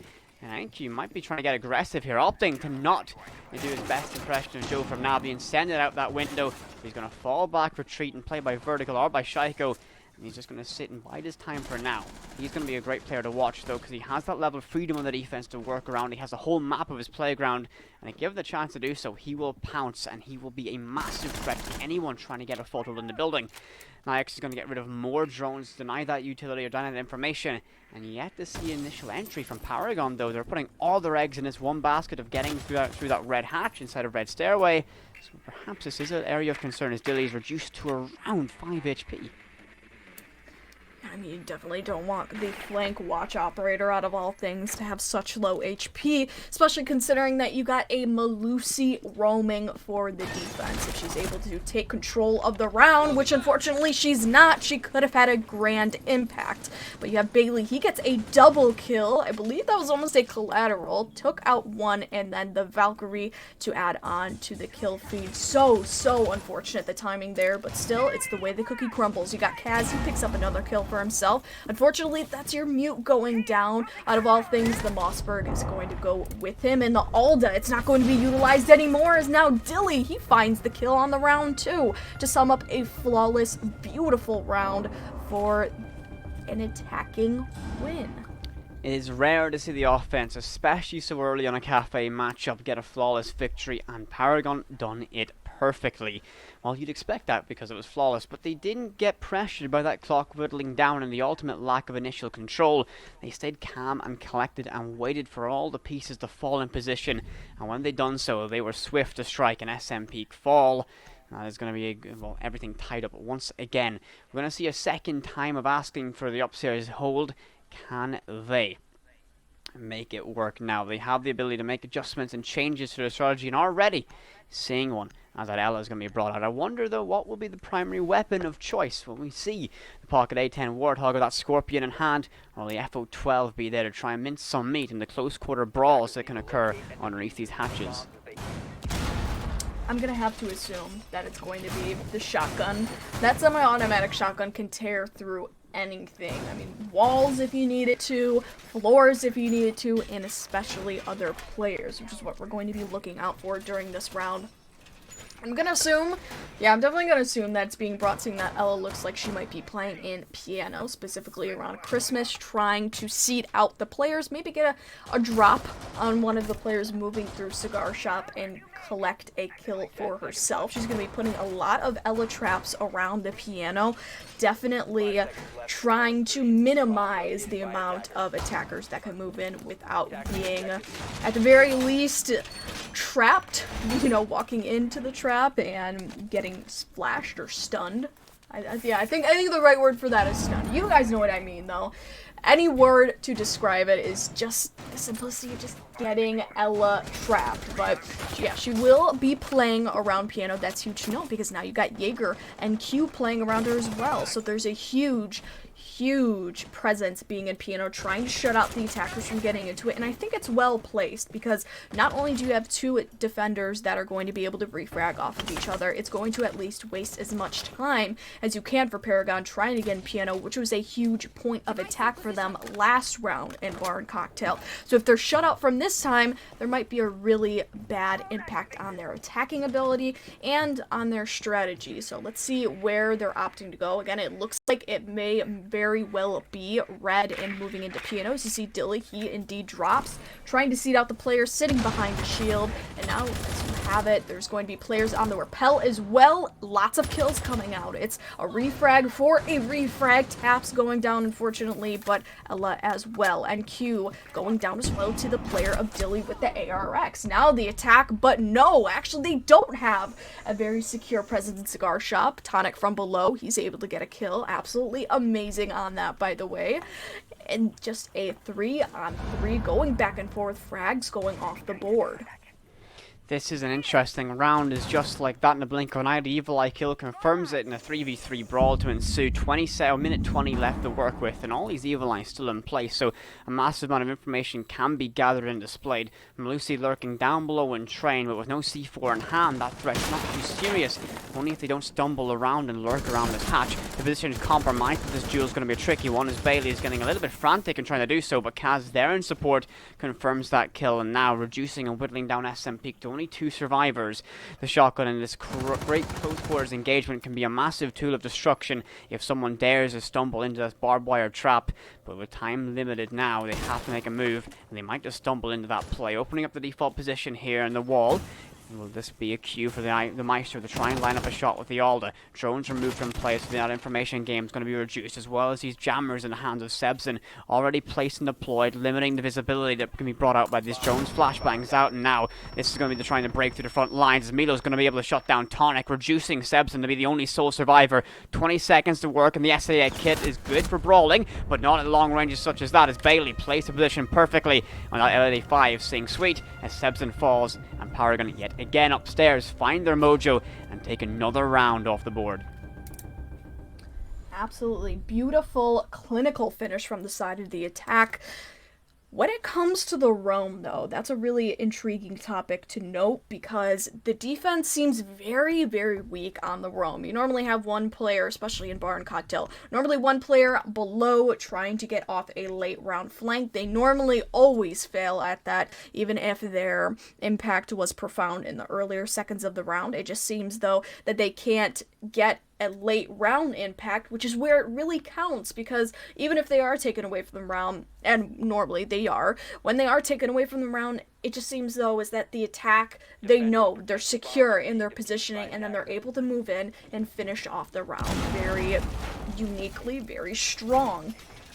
And when it goes to the mechanical play, the attack of PRGN normally always will have the drop on SNPEEK. They're definitely more mechanically gifted than SNPEEK is. The one thing that SNPEEK definitely has going for them, though, is their strategy, their positional play that could be utilized, but right now it's not being utilized to its fullest potential. As I said, the roam from the second floor, from the third floor, whatever it may be, has always been very weak. It hasn't really been all too supported by the defensive SNPEEK, and you need those players to come through, especially late round, in order to secure a nice finish for yourself. Otherwise, PRGN, they're going to very easily be able to get into those power play positions and just shut it down entirely. That's why SNPEEK, they're going to need to get their stuff together. Either you got to play entirely passive, go turtle roam, or turtle play rather, or you have to have a lot more support for the roam. You have to at least have one other player on the roam trying to help out the single roamer, which of course right now is ENQ. He's sitting on white stairs. If he is able to make an impact on this round, we could be seeing a very different result. So we got to keep that in mind. We also see Malusi on the top floor roam. So now at least there's two players. It allows the ability for the frags to come out during the round. Kind of huge. NQ to me is, I think he's playing a role very similar to the old kind of classic Kanto Raketti, where it was just, go off and go kill things, and that's his primary job right now, just to hunt for that aggressive playstyle. And it might be tricky to try and support him directly because of that kind of aggressive style. Bailey repels on in, the vertical position open up to deny his presence from the window, or at least find some early damage. It's not going to be a whole lot, and that's going to be Taps finding, well, 100% HP on the NQ, removed from action very quickly and swiftly, dispatched of will to be that roamer. Yoggster gets aggressive, the drone sound baits him away, turns his back, and that's an unideal situation. He turns his back and instantly slain out by the very, very, very wise SAS operator. Sebson is going to fire back as Taps. The spears now being dulled a little bit by PRGN, but the man advantage still there, as Tonic looking for anything through that drone hole, trying to be sneaky. It's difficult to navigate that LMG, especially through such a small position. With a minute 20 left to go, Bailey should start remodeling the train room floor to give his team the best possible advantage. Spots the legs of a player down below, but we've seen that Sebson's not afraid to take these fights, but perhaps he might be now reduced to only 5 HP. This engagement's going to be tricky on the take. An awkward engagement now through the bars of the SMG-11, but that's Sebson ultimately losing his kneecaps and his life. With a minute left to go, the advantage sways even more in favour of the offensive PRGN, and SNPEEK going to be able to hold this line, but I speak too soon perhaps as Tonics. Seeing the Alda finds the head of Dilly. This is going to be tying us up a little bit closer. 3 versus 2 in favour of the offense now.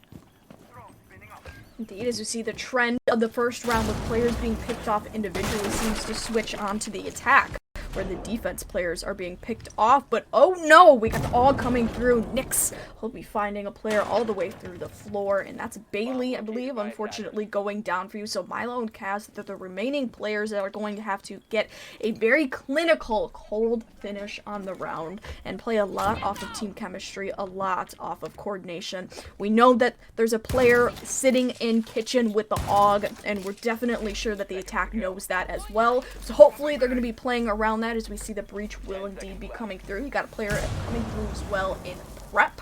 So hopefully that is going to be a kill for him against the Kaid. But you got Milo Holby getting a plant down, but unfortunately Nyx. Oh no, Holby collecting on the kill from Habana, and that shuts down the round entirely. Unfortunately, Zofia didn't know exactly where Kaid was, and that played to her fault.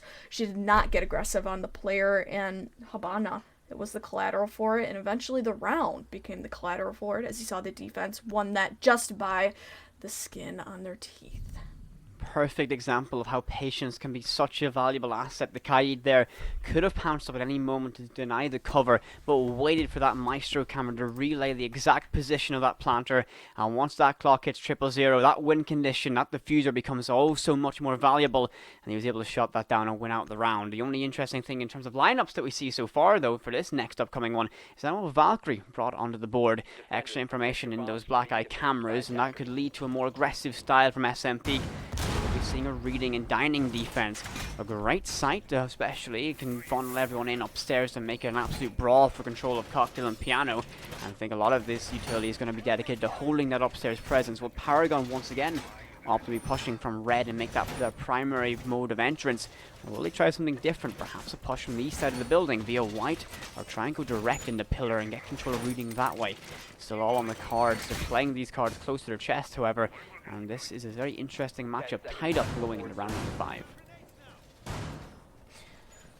What we can only hope from PRGN is that they play very, very aggressive and pace very, very well, trying to get the vertical play off. That gives them enough time in order to set up and execute, set up great positioning to get off the plant and get a successful one at that. We know last round the plant was cut off just by the last few seconds from the player of Kaid, which I believe was Nyx.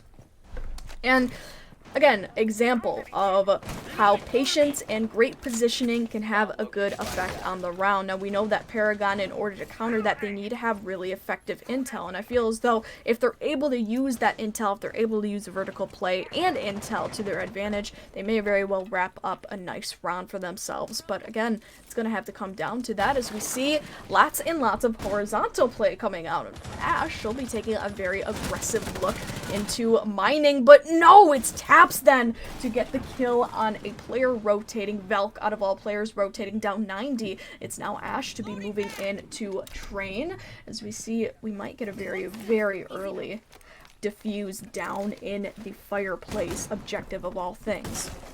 Caps finds a second there as Dilly's going to fire back, only just revived, and now just like that in the blink of an eye, as SNPEEK's been reduced to a single sole survivor. Tonic has the all in hand, a weapon that's very good in these situations, can find two with a single squeeze of that trigger, but too many bodies and too little time as Kaz gets that kill and wins out the round for PRGN, so close to flawless. But my, oh my, they are so strong on the offense right now, and especially on a map where Cafe can be weighted towards that defense, at least historically. They can set themselves up for a great position if they can win this next round going into the side swap. Reading room will be, yet again, our place of war zone, so will we see adjustments made? The push from PRGN was very much centered towards train and getting pressure applied inside of dining. And for two players upstairs to try and hold that off and deny any rotations, they had a good mastery of that site, and I think they might be able to use that to exploit the strategies of SNPEEK once more. It was a very smart read of the play by PRGN. They knew that SNPEEK couldn't deal with the structured aggression and the very quick timed aggression, and they knew that they could catch players off of the rotation very easily if they went in quick and hit the defense hard. And noting that, unfortunately, they'll not be able to do it again. We know SNPEEK, if they have any adaptable factors to them, which we've seen that they can, they're not going to let that happen for a second time. It's a one and done type of thing, so PRGN is going to have to elect for a different type of push, a little bit of a different structured push this time. But the first time they did it, absolutely amazing. I mean, great finish from them, amazing mechanical play, and although Tonic, he was able to get a 2K for himself, it simply was not enough. The damage was too deep, and it cut way too far into the defense of SNPEEK. So hopefully, once again, we'll see some sort of aggressive, very structured play come out of the side of Paragon. If they can do that so successfully, they might very well have, again, an easy round for themselves in the bag. Unfortunately, though, the spawn kill of Nyx was not successful. He didn't capture anybody, but the best part about that was that Bailey, the second after the rotate was made by the Goyo, moved out, and it was just the timing of it, right? I know you saw that. I know you had to have seen that. Yeah, it was absolutely perfect timing. And that is Siege. Timing is just such an important tool. It's sometimes, timing can often be chalked up to luck in some people's eyes. But I was actually talking with Kenny, a player for Skittles.jpg, and also a fellow caster.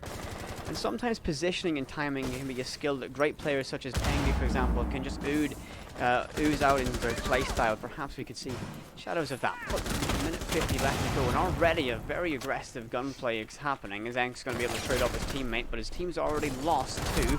That's not ideal. He's going to find himself left in DBNO and finished off by Milo. And already Paragon, in a very rapid assault of the upstairs, have claimed out so much control and make that claimed out most of the defense as well. This time the Yoggster is going to have to fight for. He has an MPX, but not even going to get a chance to squeeze that trigger once as Tap shuts him down from behind. And round 6 slides in favor of Paragon, and a very, very dominant offensive half from them. And if you're in this, supporting camp of SNPEEK, this is perhaps time to get a little bit worried, a little bit cautious for your team, because moving on to the offensive cafe can be a tricky task, especially concerning the fact that Paragon opted to go here in their map ban phase. And I'd imagine they have something very well prepared in the defense. Kitchen service will be their first site of choice, and already that Goyo is something I'm eyeing up. How will they use those Vulcan shields to completely constrict the movement of the offense and make it difficult to break down that initial defense? And a Kali, of all things, coming out. They don't have the Thatcher to work with, so this time they're going to bring that 300 Winchester rifle with those LV Lances. But I spoke too soon about those Vulcan shields as a Valkyrie brought out by Bailey.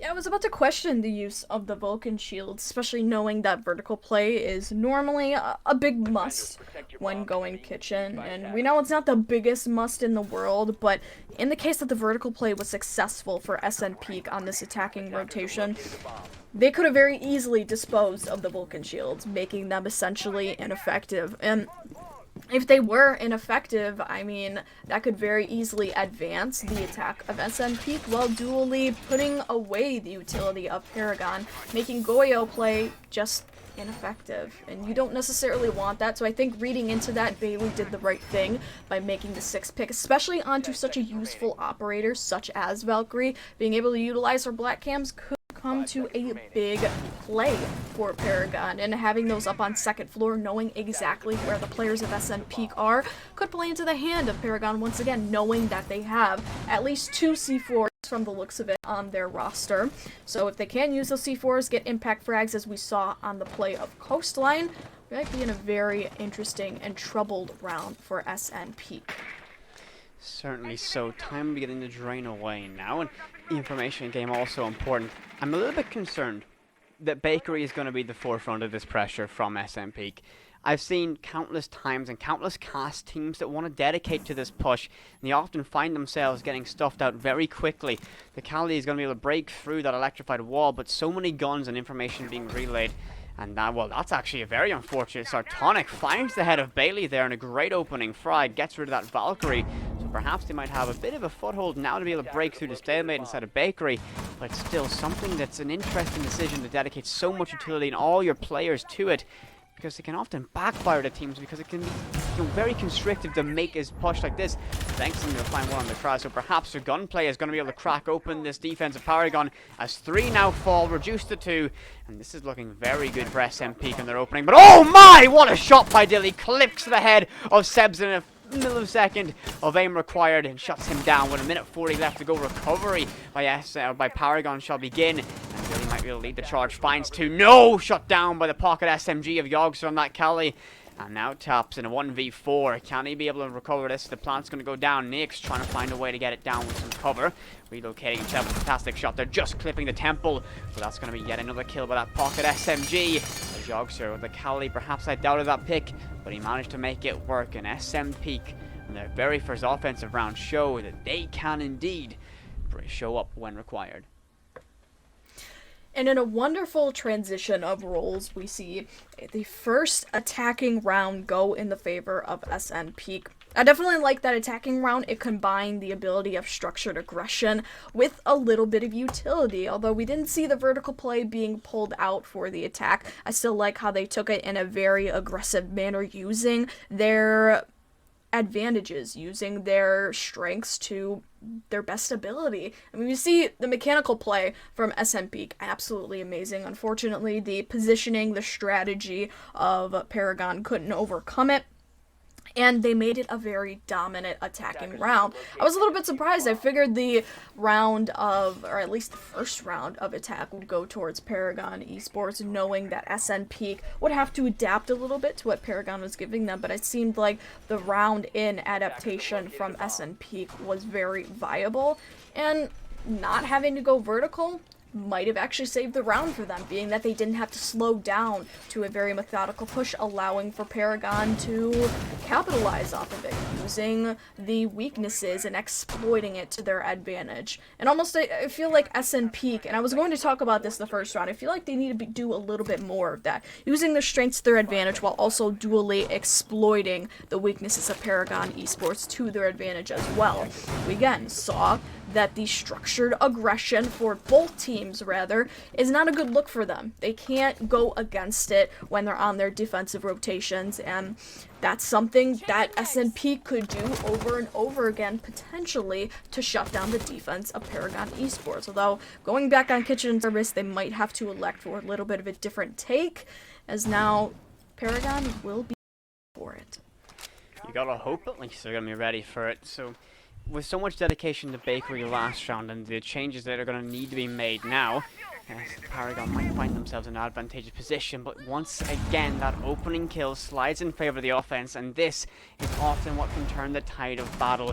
The opening kill tends to lead to at least a significant percentage increase of that team winning out the round. Dilly, who was very important for his team's kind of almost comeback, he was almost able to claw some pressure back for his team, going to be inside of sight, not risking playing by the bottom of red, as Kaz above holding the vertical pressure and trying to deny access to prep for a short time being. An attempt to bandit trick here by Dilly, and he might be able to pull it off quite successfully, as those LV Lances are not great at dealing with this old school strategy, and he's going to be able to put those bandit wires down and try and slow down this ingress from the offense, and he's doing a good job right now. With a minute 40 left to go, they only have 4 players to work with, but still have that vertical pressure and that vigil upstairs, so they have a lot of tools at their disposal to make this round work for them.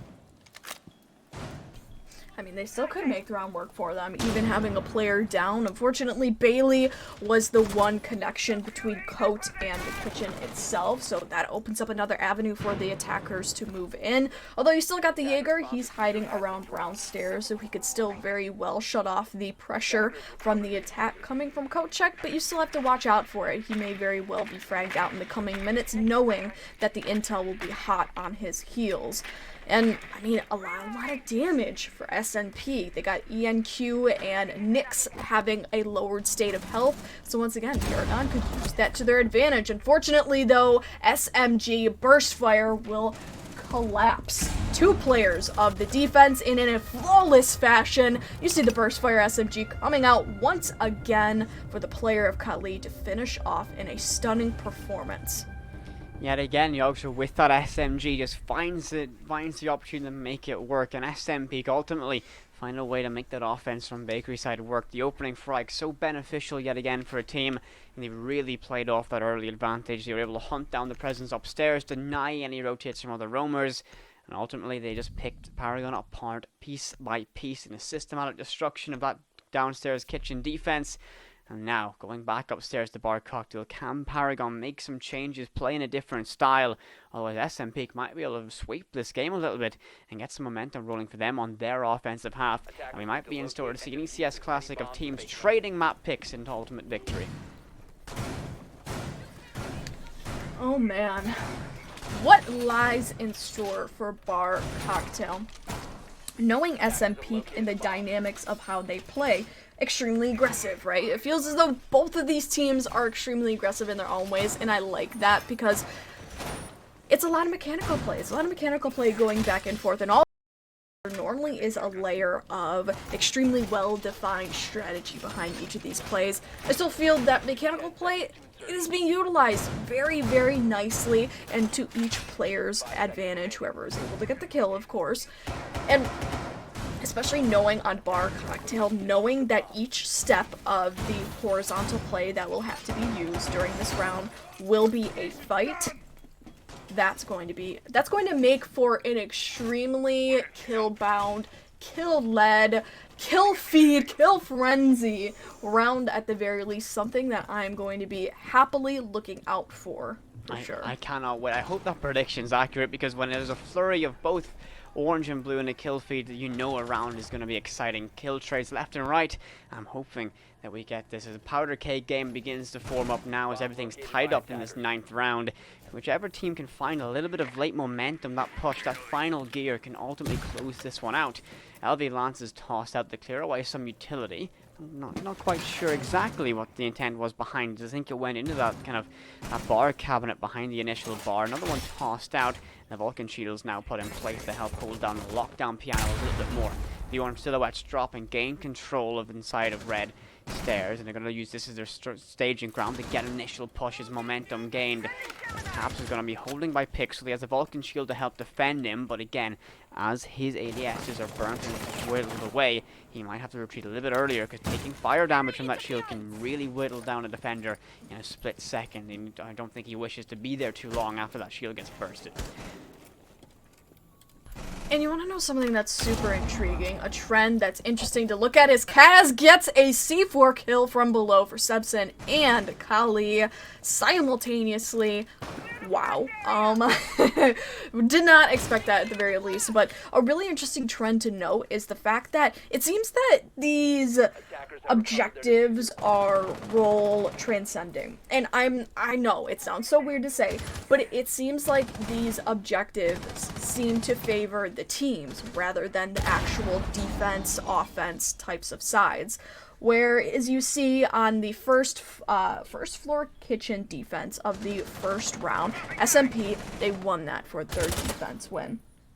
And when we went to our attacking rounds for SMP, they also seem to win that as well. Honestly, it seems to be the same exact way for Bar Cocktail when we see Paragon on their attacks. And knowing that Paragon has a more complex hold than what we've seen from SMP on their Bar Cocktail hold, I feel as though the comfortability factor of Paragon on this is much higher than SNPEEK, as we see Paragon finishing out the round in what we call a flurry of kills all at once. Bailey, oh my word, just chaos on the horizontal play. You love to see it.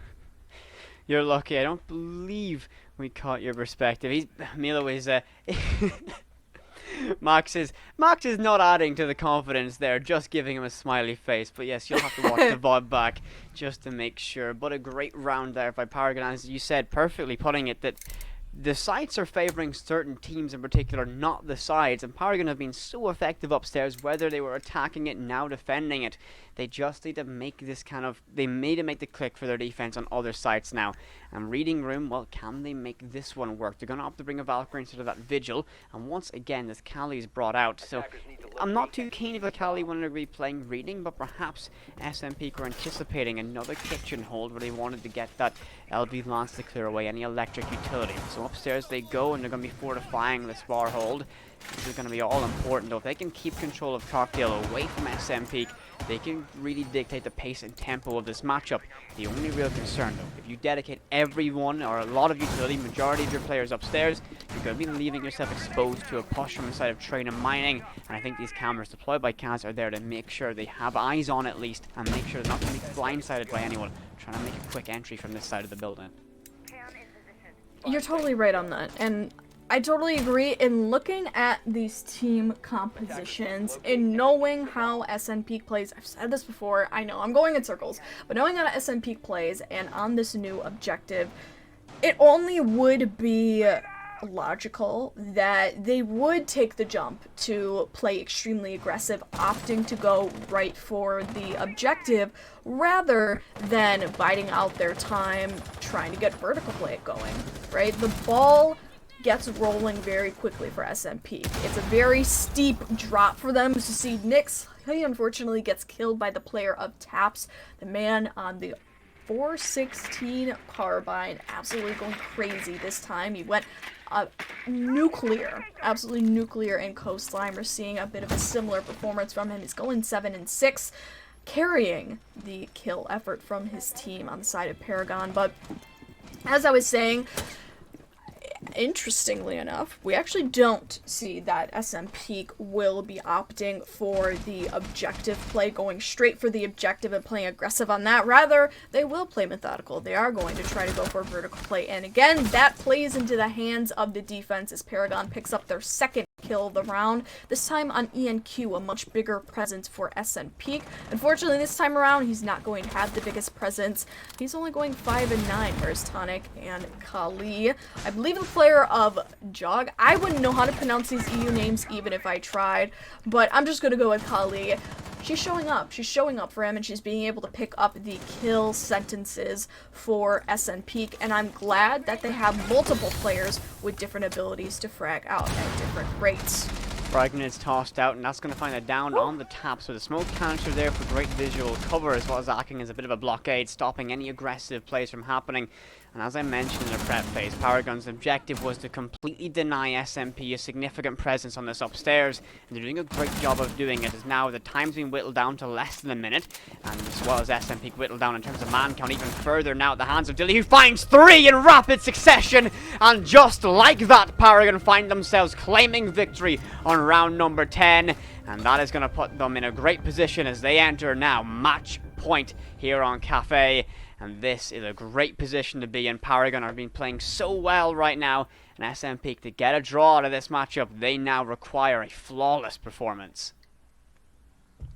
Well, here's the issue, Whippet.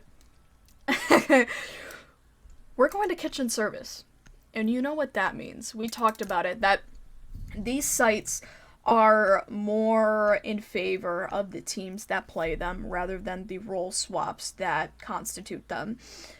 And that's not good, because the defense of PRGN has seemed to be very indecisive and very uncomfortable in the way that they play kitchen and service. They don't do all too well against the vertical play, but even less better, even worse, I guess, on the way that SN actually plays it, which is opting to attack right at the hands of the objective.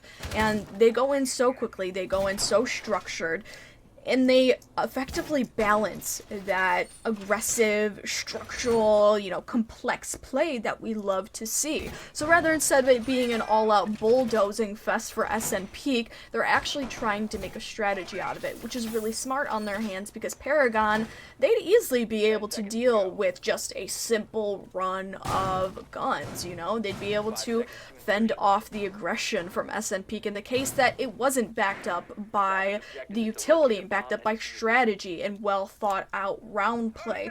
Frankly, they're not able to deal with it because SNPEEK has such a great strategy going for them in the hands of their players that PRGN, they're not able to keep up with it. And having such polarizing mechanical play from the side of SNPEEK doesn't necessarily help either. I've just got to echo that, and once again, finding ourselves in a very heavy push towards Bakery. The Habana Pellets, the ex-Kairos chew open this wall to prep to make this double window an awkward position to brawl with, as Bailey is going to try his best with the 1x in the hands of the holographic. But the MP5 requires a lot of requires finding the headshot to be ultimately effective at ranges such as this. That can be a tricky task to do. The LV Lance tossed out to try and displace the Electric Claws. I think Dilly's going to opt to try and trick this one out. Flashbang's tossed out to try and discourage and displace Bailey, but he's not going to be blodged out that early. Holding his ground and holding fast. Lots of presence inside of Bakery as of right now, and now the shield of Malusi's tool of cover taken out of play and forced to get more aggressive, but Taps once again shows up and shows his ability on the roam game, on that aggressive playstyle, and that opening kill is going to be also important as He has been so effective at breaking down Paragon's holes inside of Kitchen. Now he's not going to be there, but once again, as we speak about effective plays on these Kitchen defenses or Kitchen assaults, Yoggster with that SMG finds a kill, finds a trade, shuts down that Kaid, so no more electric claws to worry about. Toxic counter first of 3 to go as Milo is going to be forced back deep inside, spots the head, and that's going to be Bailey to get the kill, trading off the Kali. But all the work's been done. The Kaids removed from play, and these ex-Kairos pals can open up the wall and split this site, making it difficult to move around. But interestingly enough, it's going to be a very awkward hole to get through. Perhaps he may even have to opt the throne through it, as Nick's trying to battle his way through Wedding, getting any line of sight he might be able to find, but Taps laying in wait, trying to play some passive position, burning the clock down, waiting to strike later in the round with 55 seconds left to go. He can just wait, persist, and this push is going to have to get desperate in the hands of SMP. As you see that Paragon is holding really heavy crossfire angles against the heels of SNPEEK. We've got a player all the way in coat check waiting for his chance to strike. As you see, unfortunately, Taps, he'll be going down to the ARX player of Tonic. And honestly, I mean, Tonic going off, he is the last player that has been having a stunning performance up on the board, and he very well may be able to lead this frag-heavy push. As we see Habana, she'll actually get a kill for herself on the player that is proning. Already now a 2v2, as you see a very split push. One from Tonic, and unfortunately that gets fragged out, and Cass, he finishes off the round with an amazing headshot on the player coming from Prep, and there you go, Paragon finishing off the game, finishing off the series for a 2-0 lead. 7-4 yet again, a very much identical result to what we saw on Coastline, and while SNPEEK were a little bit closer here on Cafe, ultimately Paragon brought it out, and as a 5-man core unit, they played just a better game of Siege, and that's how the cookie crumbles today as Kaz, look at that, leading the charge, 12 kills and an impressive performance there to close out the matchup. Get his team a victory, so well-deserved points for them, and of course commiserations to SNPEEK, who aren't going to be able to get any points from this Playday and slip a little bit further behind the opposition they just faced.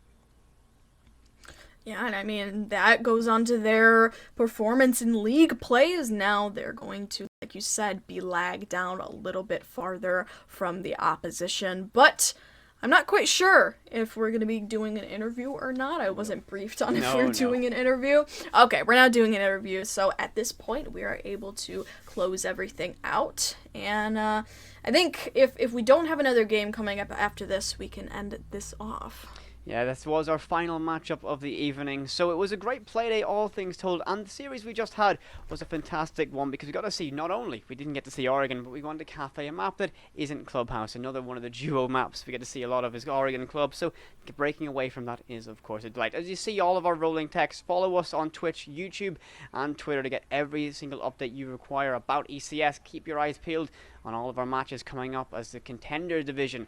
The games, of course, we covered were just in Contenders. It's one of the most stacked divisions we've had in a long time. Teams vying for position to get promoted up to the major, as well as positions for our playoffs. And again, massive thank you to our staff in the production cupboard. It's going to be Grissom and Max D. Really great job from them, making sure everything runs smoothly in the back end, giving you guys the best possible show. But I think that is everything that needs to be said. If you've got any closing thoughts, fire away. My only closing thoughts is GG to Paragon, GG to SMP. You have been an amazing caster to play along with today, and I have enjoyed being here for this ECS cast. Got to echo, and it was a great for your first. Are these your first European cast? This actually no, I casted on Talent League, so this isn't my first European cast. I believe this is my second or third. I think it might be my second, but either way, it's been amazing experience. You guys have a lot of skill. Coming from American T3 leagues, you guys have a lot of complex skill, and I really love to see it every time be played out in such a different manner. Well, isn't that the joys of jumping over to EU? And well, we've got a great team behind us, of course, here at ECS. So, from everyone here on the stream side, thanks for watching, thanks for turning up, thanks to the teams for putting on a fantastic show, and we'll catch you next time.